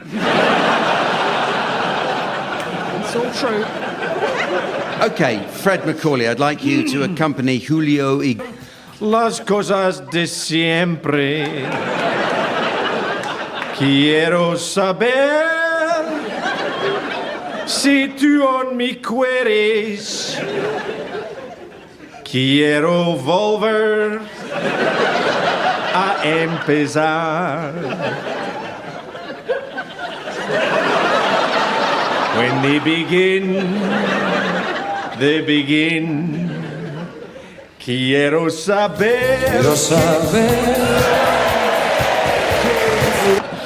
And finally, a duet now from Milton Jones and John Coleshaw. Can you please accompany Rick Rock and Shaggy singing It Wasn't Me? The English got they were handed, creeping with the girl next door. Picture this, we were both butt naked, banging on the bathroom floor. How could I forget that I had given her an extra key? All this time she was standing there, she never took her eyes off me. How can you give your woman access to your pillow? Just ask a woman while you're clinging to your pillow. You better watch your back before she turns into a killer. Let's review the situation that you're caught up in. To be a true player, got to learn how to play. I'll say a night, convince her stay a day. Never admit to a word when she say. And if she claiming, yeah, I'll tell you, baby, no way. But she caught me on the counter. It wasn't me. Saw me banging on the sofa. It wasn't me. I even had her in the shower. It wasn't me. She even caught me on camera.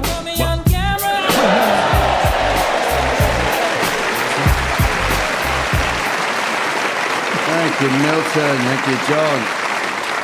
Well, the teams are going to do a spot of acting for us now in the round called Sound Charades.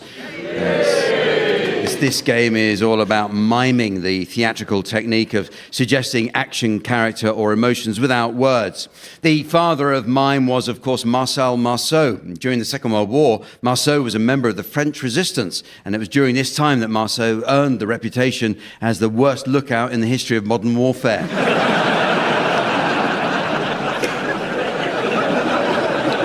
In our version of the game, team members are permitted to speak. So Milton and John, you're to start, please, and your title will shortly be displayed to the audience via the laser display screen. And for listeners at home, here's the mystery voice. Life on Mars. Life on Mars. Okay, so when you're ready, please, off you go. It's a song and a TV show. 3 words. Oh my God, look at my chocolate bar. There's ants on it.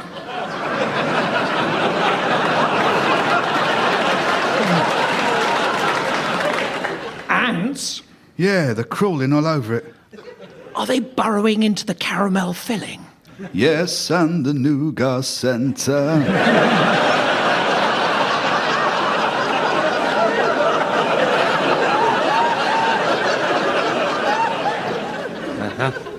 We'll try and spin it out as long as we can. Is it something to do with a chocolate bar of some sort?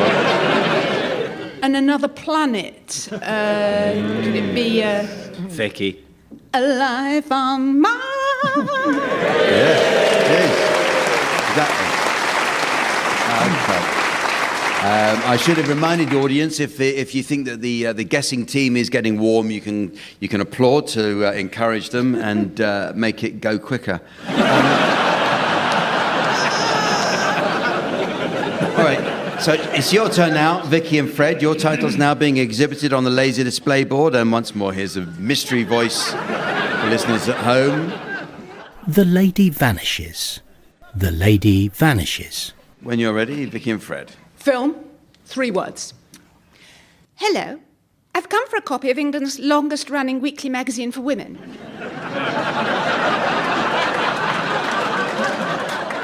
Of course, madam, and you're in luck. There's just one copy over... Oh. What is it? I could swear it was here. Really? Absolutely, right there. It was definitely there. And now it's gone? Completely. Oh, well, look, don't worry. I'll take this copy of Homes and Gardens. Fair enough.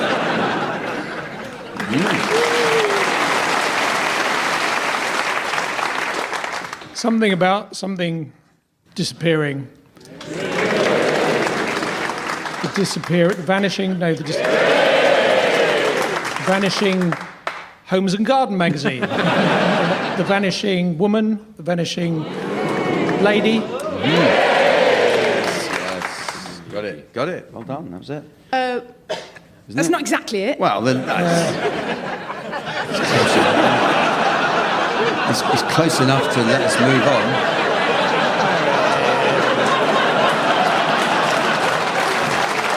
The lady vanishes. Well yes, done. Yes. Well, the next game is called What's the Question? A question and answer quiz in reverse. I'll provide you with the answer, and it's your job to tell me what the original question was. So, for example, if the answer is there's one born every minute, it's very likely the original question was exactly how many children does Boris Johnson have? So, all right, so John Culshaw, we'll start with you. So here's the answer. What's the question? The answer is tuts. What's a good nightclub in Egypt? You're not a million miles away, but it's actually which Egyptian king's mummy was the only mummy discovered with an erection? Yeah, and that's why they're in pyramids. Vicky, what about this one? Here's the answer. Poaching deer. What do you need a massive saucepan for? I think it's fair enough, actually. In actual fact, it was for what crime was a US prisoner forced to watch the film Bambi every month for his year-long sentence? And it was poaching deer. Milton, here's the answer. What's the question? Sexual activity increases. What's a bad side effect for a laxative?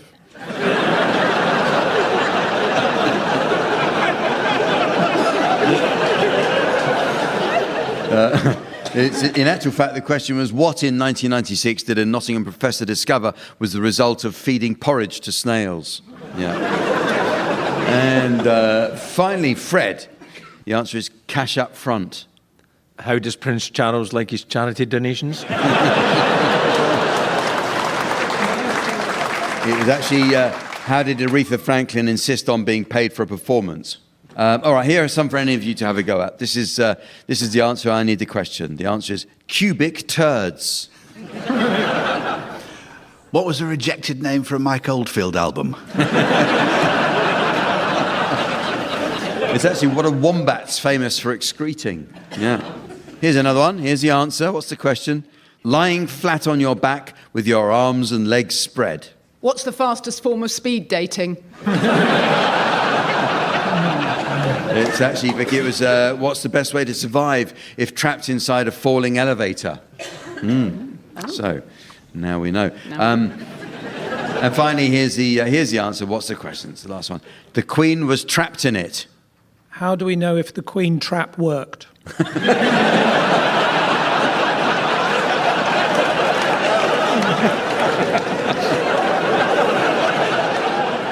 Well, in a sense, you're right. It was why did a swarm of 20,000 bees follow a silver Mitsubishi 4x4 around in Wales for 2 days in 2016? Because the Queen was trapped in it. Well, the next game is a musical one. This summer saw Paul McCartney headlining Glastonbury at the age of 80, skillfully adapting his set of classic Beatles songs to reflect his great age. Examples included the ballad of Scone and Cocoa, Got to Get You Into My Will, and Let It Pee. Or While My Catheter Gently Leaks.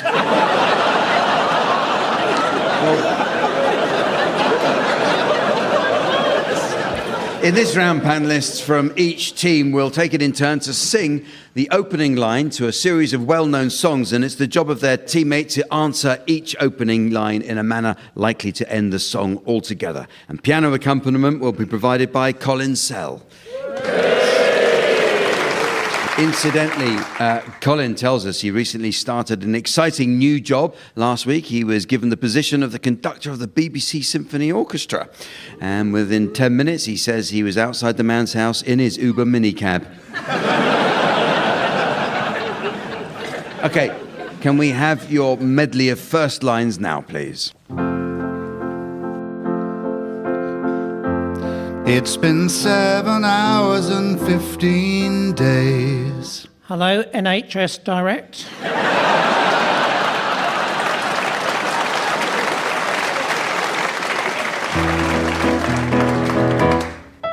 now or never. It's never.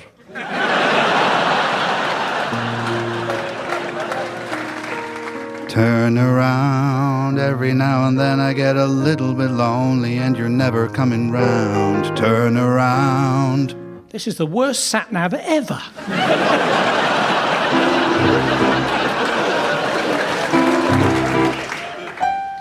You put the boom boom into my heart. Well, we call it a pacemaker.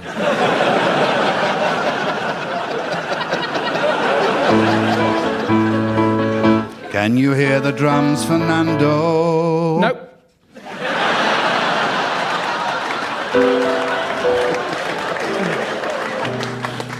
Raindrops on roses and whiskers on kittens, bright copper kettles and warm woolen mittens, brown paper packages tied up with string. These are a few of my favourite things. Yeah, I'm afraid they've all been replaced by substitutions. That's all we've got.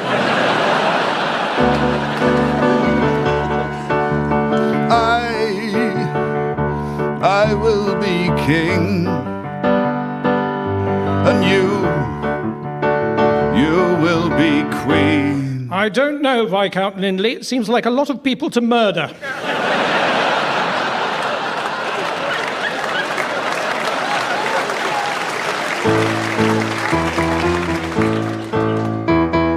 Ra, ra, ah, ha, ha, Roma, Roma, ma, ga, ga, oh, la, la. Stop! You will summon Sutek from his ancient prison on Mars.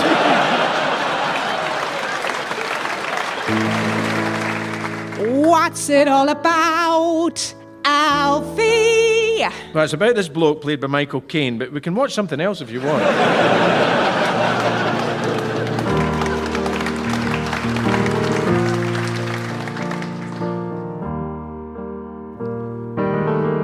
Imagine there's no heaven.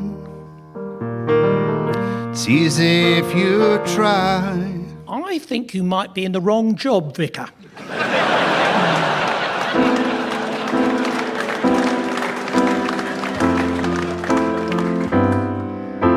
I've been alone with you inside my mind, and in my dreams I've kissed your lips 1,000 times. Look, Nadine, it's just not a good moment right now, okay?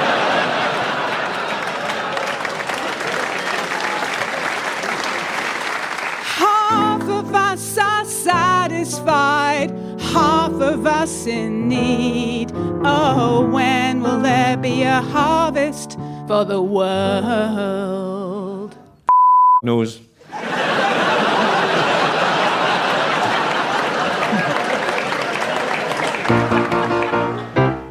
Honey, honey, how you thrill me, honey, honey. Honey, honey, nearly kill me, honey, honey. Step away from the beehive.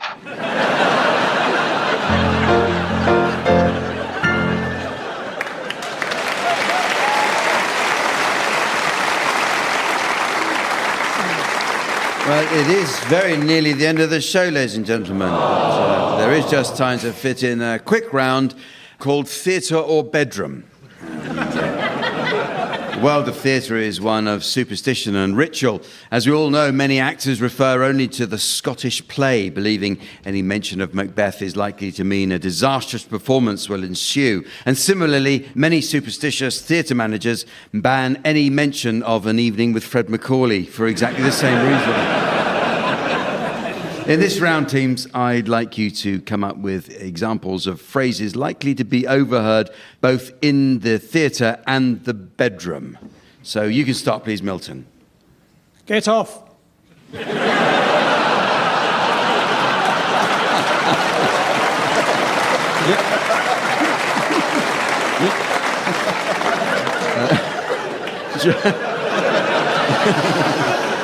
John. Once more unto the breach, dear friends. Fred. I sneaked in the exit during the interval.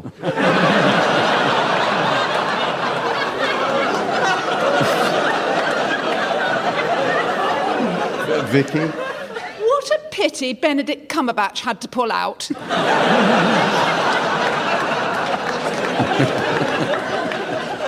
Oh, look over there. There are your parents waving.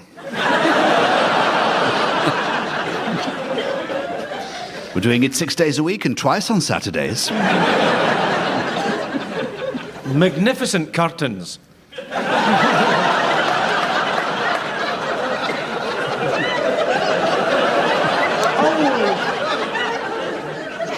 I hear the Duke of York's is going to be out of action for a long time.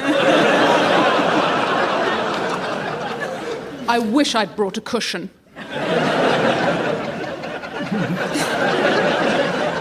No, they're too small. I'm going to need the opera glasses.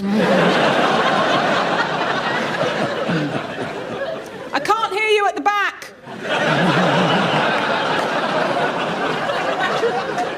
Do you know, I did this for GCSE.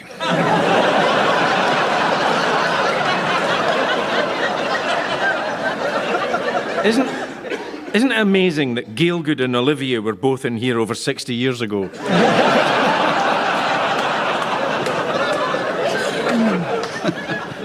Is this a dagger I see before me?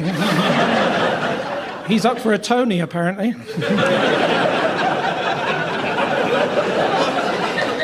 Look, I told you, will you wait till I come off before you go on?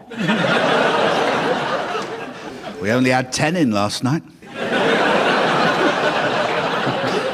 Do you know, I once saw her with 7 dwarfs in Middlesbrough.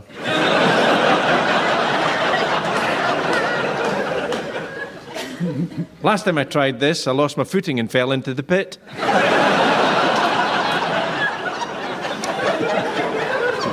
While there's a pause, shall we get an ice cream? How long is this thing?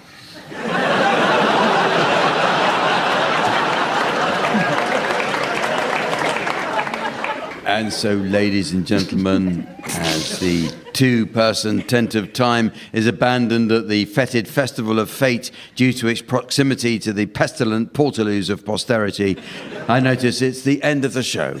So from the teams, Sven and myself and our audience here in Nottingham, it's goodbye. Goodbye. John Colshaw, Vicky Pepperdine, Fred Macaulay and Milton Jones have been given silly things to do by Jack Dee, with Colin Sell setting some of them to music. The programme consultants were Fraser Steele and Stephen Dick, and the producer was John Naismith.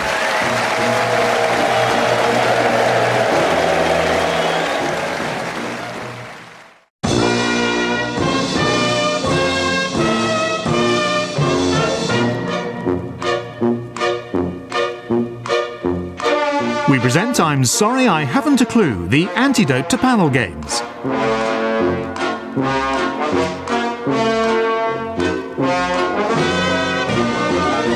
At the piano is Colin Sell, and your chairman is Jack Dee. And welcome to I'm Sorry I Haven't a Clue. You join us this week on a return visit to Sheffield. We're coming to you from Sheffield City Hall, where the city centre attractions are a mere 42 miles away in Manchester.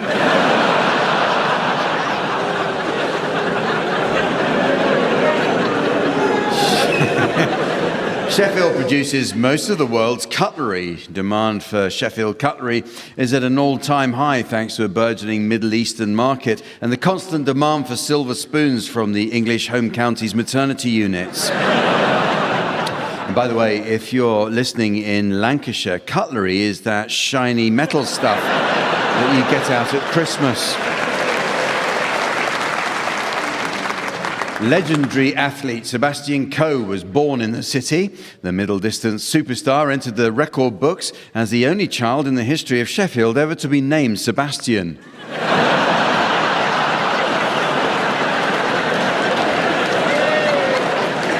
Sheffield is called the largest village in England due to its relative isolation, surrounded by hills, and not, as Lancastrians claim, because it's full of idiots. Ah, you laughed at them. According to the Office of National Statistics, 12% of Sheffield's population is made up of people relocating from London. This southern influx is said to account for a slight softening of the city's local Yorkshire accent and an increase in its annual sales of balsamic vinegar. So 1 bottle. The Sheffield-born Human League frontman Phil Oakey comes from a musical family.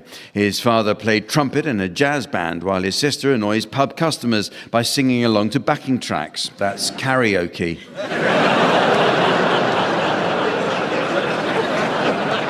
Sheffield is known as the City of 7 Hills. It was at one stage 8 hills until some Jobsworth cartographer from the Ordnance Survey decided that Dame Jessica Ennis Hill wasn't tall enough. Sheffield bands ABC, the Human League and the Thompson Twins provided the soundtrack for the 80s. Their work can still be enjoyed at their hugely popular nostalgia concerts, or if you're a 1980s Radio 1 disc jockey, via Top of the Pops repeats on the communal television on E-Wing.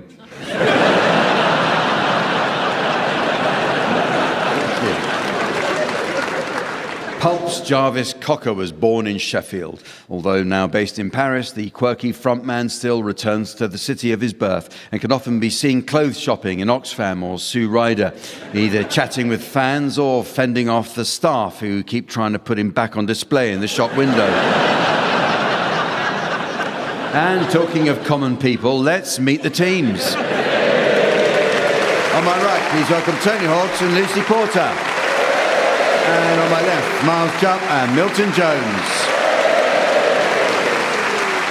We start this week with some new additions to the Uxbridge English Dictionary. A good dictionary is essential for learning the correct usage of similar terms. For example, many people don't understand the subtle difference between the words pioneer and innovator. Well, an innovator is a person who introduces new methods, ideas, or products, whereas pioneer is a workplace injury suffered by clowns.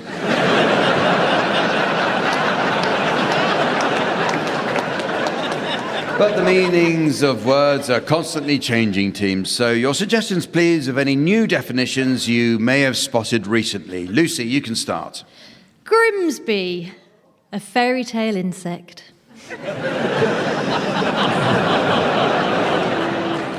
Miles. Sellafield, what a farmer is told to do to pay inheritance tax. Tony. Lavish, a bit like a toilet. Milton.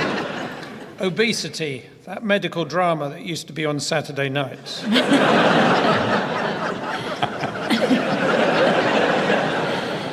Knick-knack, an innate gift for stealing. Lactator, to be 1 potato short.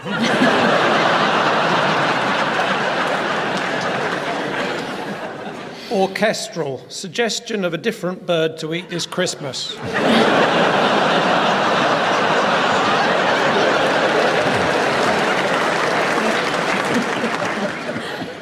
Pontificate, proof of the Pope's authenticity. Pupa, private healthcare for insects. Masseur, how a Frenchman introduces his sister. Whap, bapaloo, bap, a whap, bam, boom. The sound of a wet seal trying to operate a toaster.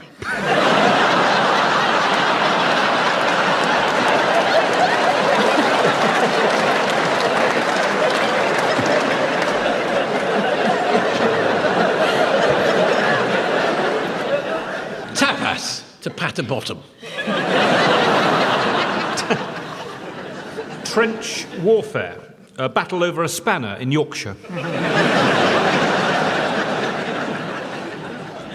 Merseyside, somewhere between murder and suicide.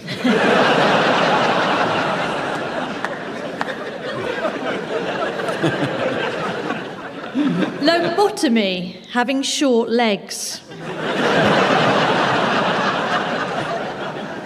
Autism, a constant sense that you should be doing something.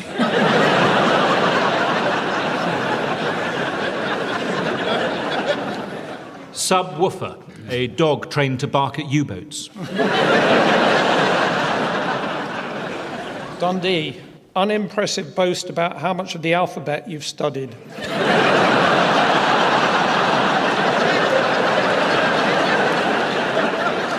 Well, the teams are going to do a spot of acting for us now in the round called Sound Charades. Yes. A recent survey by the Actors Union Equity claimed that at any given time, 80% of actors are not working. Post-drama school, many actors find it hugely frustrating waiting for a role to turn up, as do their customers whose soup has gone cold as a result. The game Sound Charades is all about miming, the theatrical technique of suggesting action, character, or emotions without words. Mime has its origins in ancient Greece and can best be described as the expression of emotion through gesture. Its most famous practitioners include Marcel Marceau, Etienne Descrues, and most white van drivers. In our version of charades, team members are permitted the use of their voices. So Tony and Lucy, you're to start, please, and your title will shortly be displayed to the audience via the laser display screen. And for listeners at home, here's the mystery voice. We're going on a bear hunt. We're going on a bear hunt. So off you go, please, Tony and Lucy. Right. It's 6 words. Yeah. And it's a book and apparently a TV show as well. Mm-hmm. And it goes like this. Good morning. Is this your first outing with the Cheshire Hounds? Yes, I do hope this horse is well behaved. Oh, yes, he's very steady. And it's a beautiful day. Yes, quite warm, thank goodness. Of course.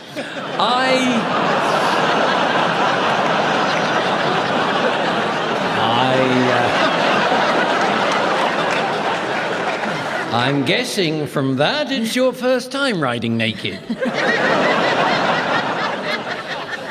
A horse, yes.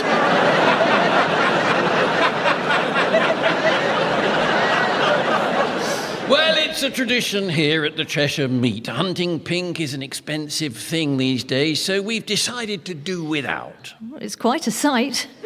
Oh, thank you very much.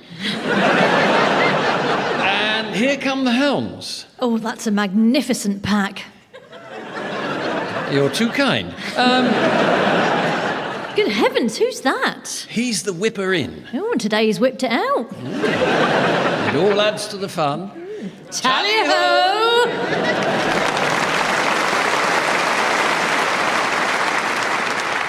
Gosh, so it's some sort of nudist romp. Hunt is the word, hunt in there? Bareback mountain. Bareback hunt. Bear hunt. Bear hunt. Well, don't at me, I know. Oh, we're going on that! Bear hunt. Okay, your turn, Miles and Milton. Your title is now being exhibited on the laser display board. And here again is the mystery voice for listeners at home. Stranger Things. Stranger Things. It's a television show. Yes. It's 2 words. Sorry to bother. There's a Mr. Things to see. Things? I don't think I know him.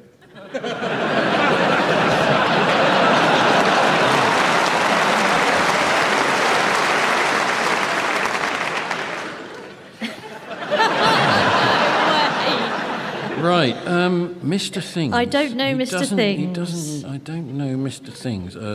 Is it Rivals? I just like it. It's dirty. You'd get to see Mr. Things thing in that, wouldn't you? What has it Well, ever happened? things. You don't know things. That's what you said. So what does What is that someone make that you things? don't know? Yeah. Stranger Danger. Stranger Things.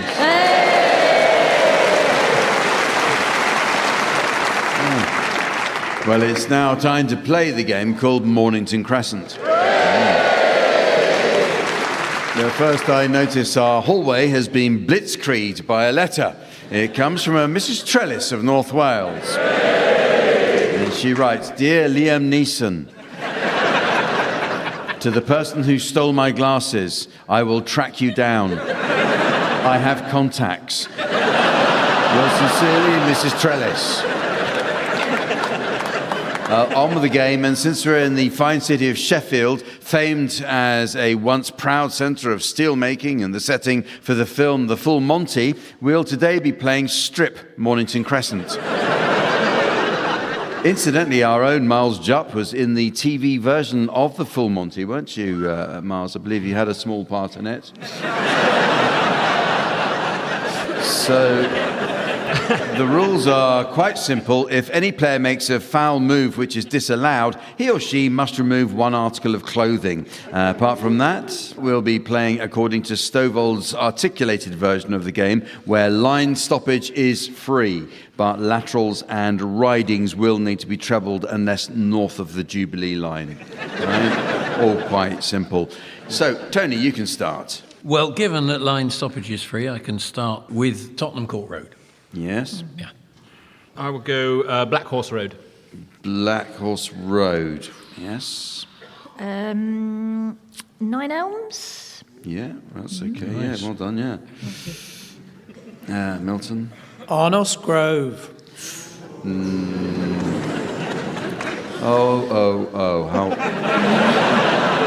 Hold your horses. We've had 9 Elms Grove. You can't follow it with Arnos. Why not? Because we're playing Stovall's articulated version of the game. Weren't you listening? I'm afraid that means you do now need to remove an item of clothing, Milton.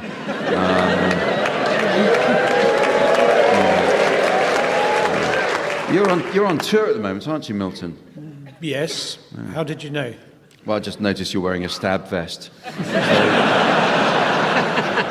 So maybe that should come off first.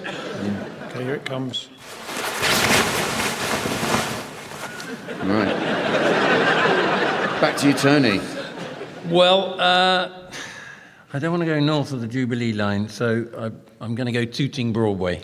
Yes, that's okay. Tooting Beck.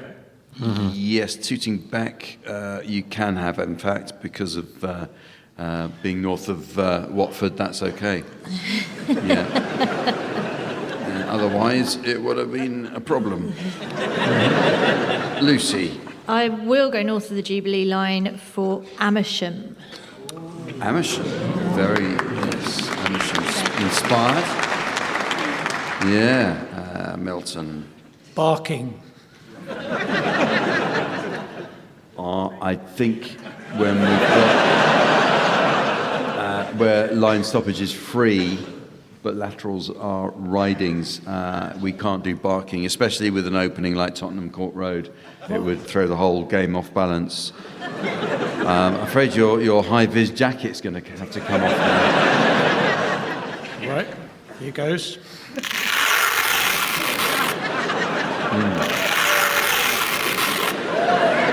It means a lot to me. You see, my great-grandfather invented the high-vis jacket when he was fighting in the trenches in the war.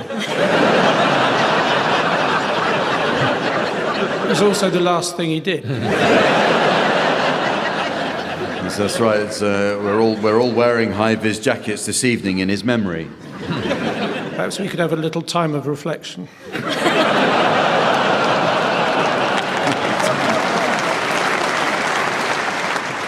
Back to you, Tony. Heathrow Terminal 3. Ah, yes, okay, yes. Yeah. Finchley Road and Frognall. Try without Frognall. Finchley Road. Finchley Road is good, yes. You can have that. I should have disallowed it. I just don't want you taking any clothes off.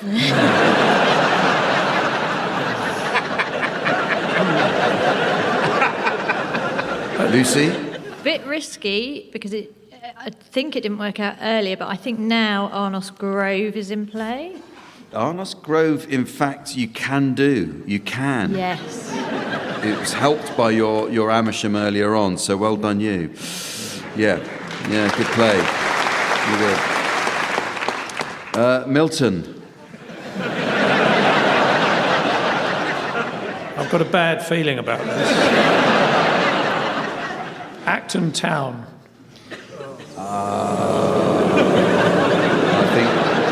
I think the audience know as well as I do that that's not going to work. You can't pass muster with that. We've had Heathrow, remember. So I'm afraid it's time for the false moustache to come off. Let me help you. It wasn't false. I'm so sorry. Maybe we should, well, in that case, take something else off. How about the false eye? No, I think we'll have to have the wooden leg as well, Milton.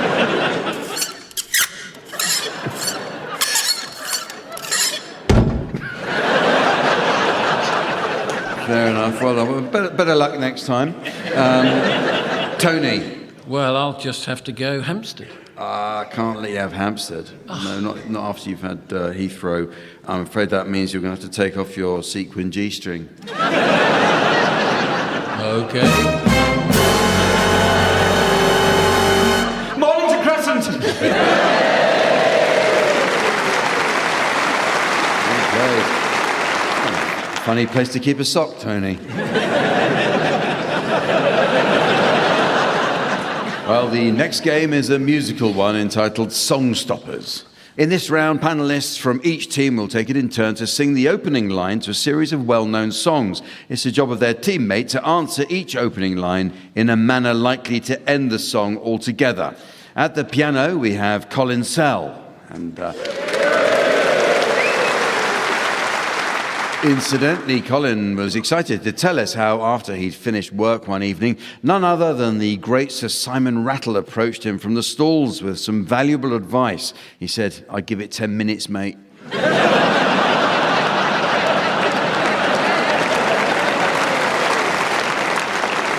You can go first, Miles and Milton. Can we have your medley of first lines, please?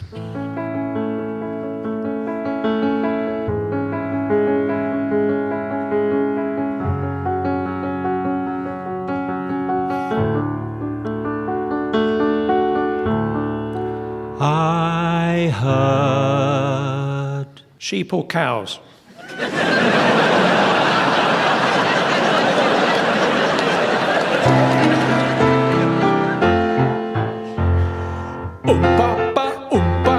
That's how it goes. Yes, it's what we doctors call cardiac arrhythmia.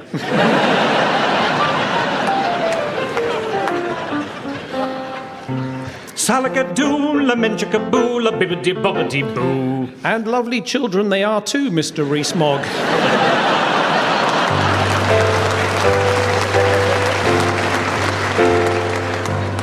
Ebony and ivory.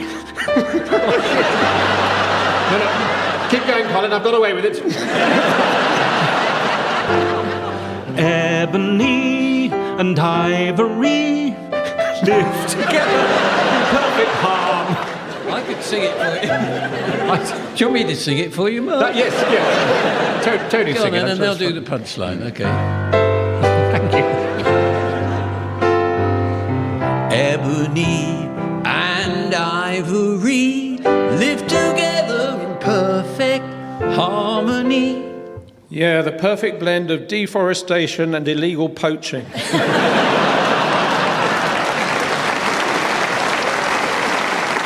No one likes a smart-ass, Tony. It's just a jump to the left, and then a step to the right. And that's basically the history of the Labour Party.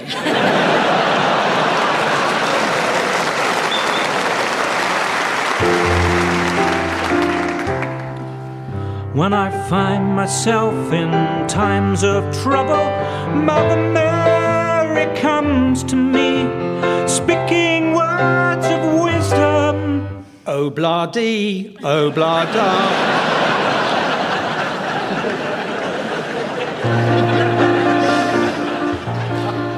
To dream the impossible dream, to fight the unbeatable foe, to bear with unbearable sorrow. And how long have you been a Sheffield Wednesday fan?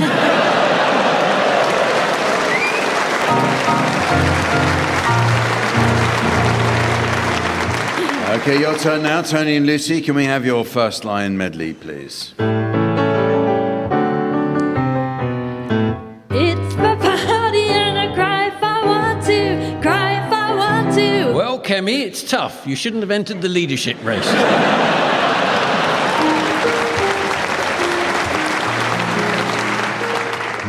You're beautiful. You're beautiful. You're beautiful, it's true. Are you going to buy that mirror or not, Mr. Blunt?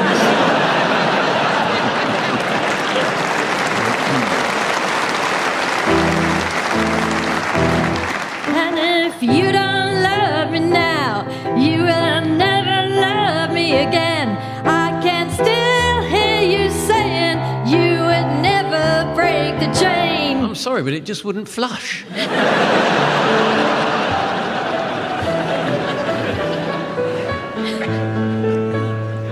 6 o'clock. Sorry, I do apologise. Would you like me to sing it for you? Yeah.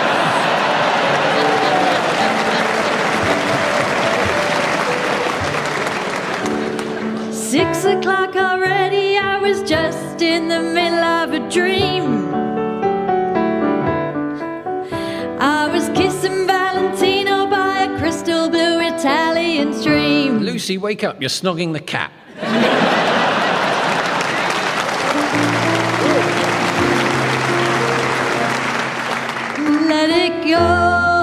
Let it go, can't hold it back anymore. Remind me never to share a tent with you again.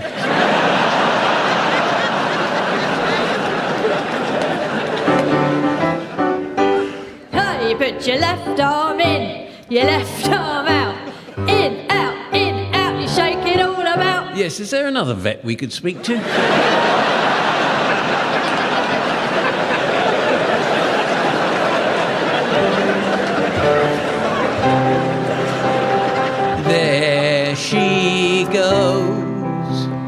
There she goes again. Oh, cystitis is a bastard, isn't it?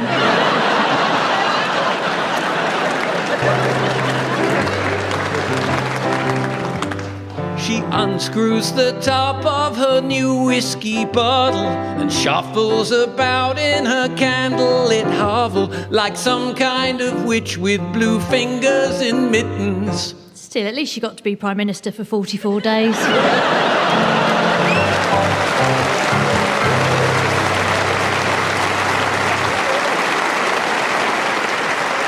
Well, that's very nearly the end of the show. But there is just time to squeeze in a quick round of parking or bedroom. So teams, in this round, I'd like you to come up with phrases that might be suitable for use both in the bedroom and while parking the car. Miles, you can start. Left hand down a bit. Tony. I honestly didn't think I could fit in there. Lucy. Honestly, it'll be quicker if you just get out and let me do it myself.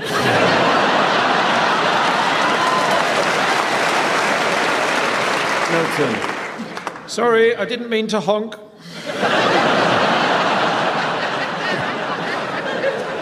I'm just waiting for this guy to pull out so I can get in there.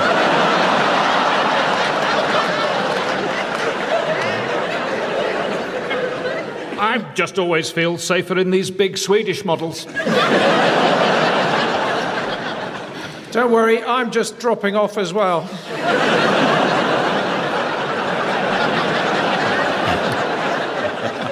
Could everyone please stop shouting? I find it very hard to concentrate. Your arse is sticking out.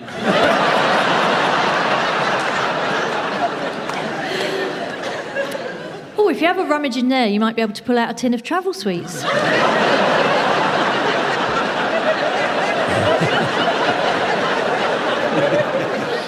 It's pay and display, so here's a tenner. Would you believe it? He's trying to jump in there before me.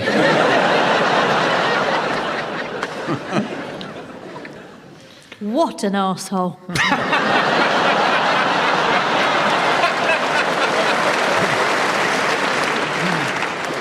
Oh dear, I'll just have to write a little apology note and pop it under their wipers.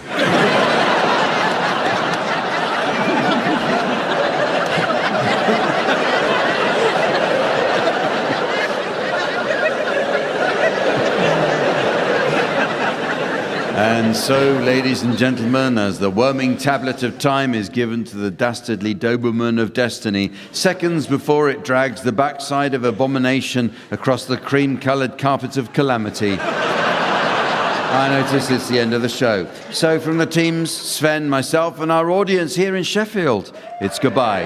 Goodbye. Tony Hawks, Miles Judd, Lucy Porter and Milton Jones were being given silly things to do by Jack Dee, with Colin Sell setting some of them to music. The programme consultants were Fraser Steele and Stephen Dick. The producer was John Naismith.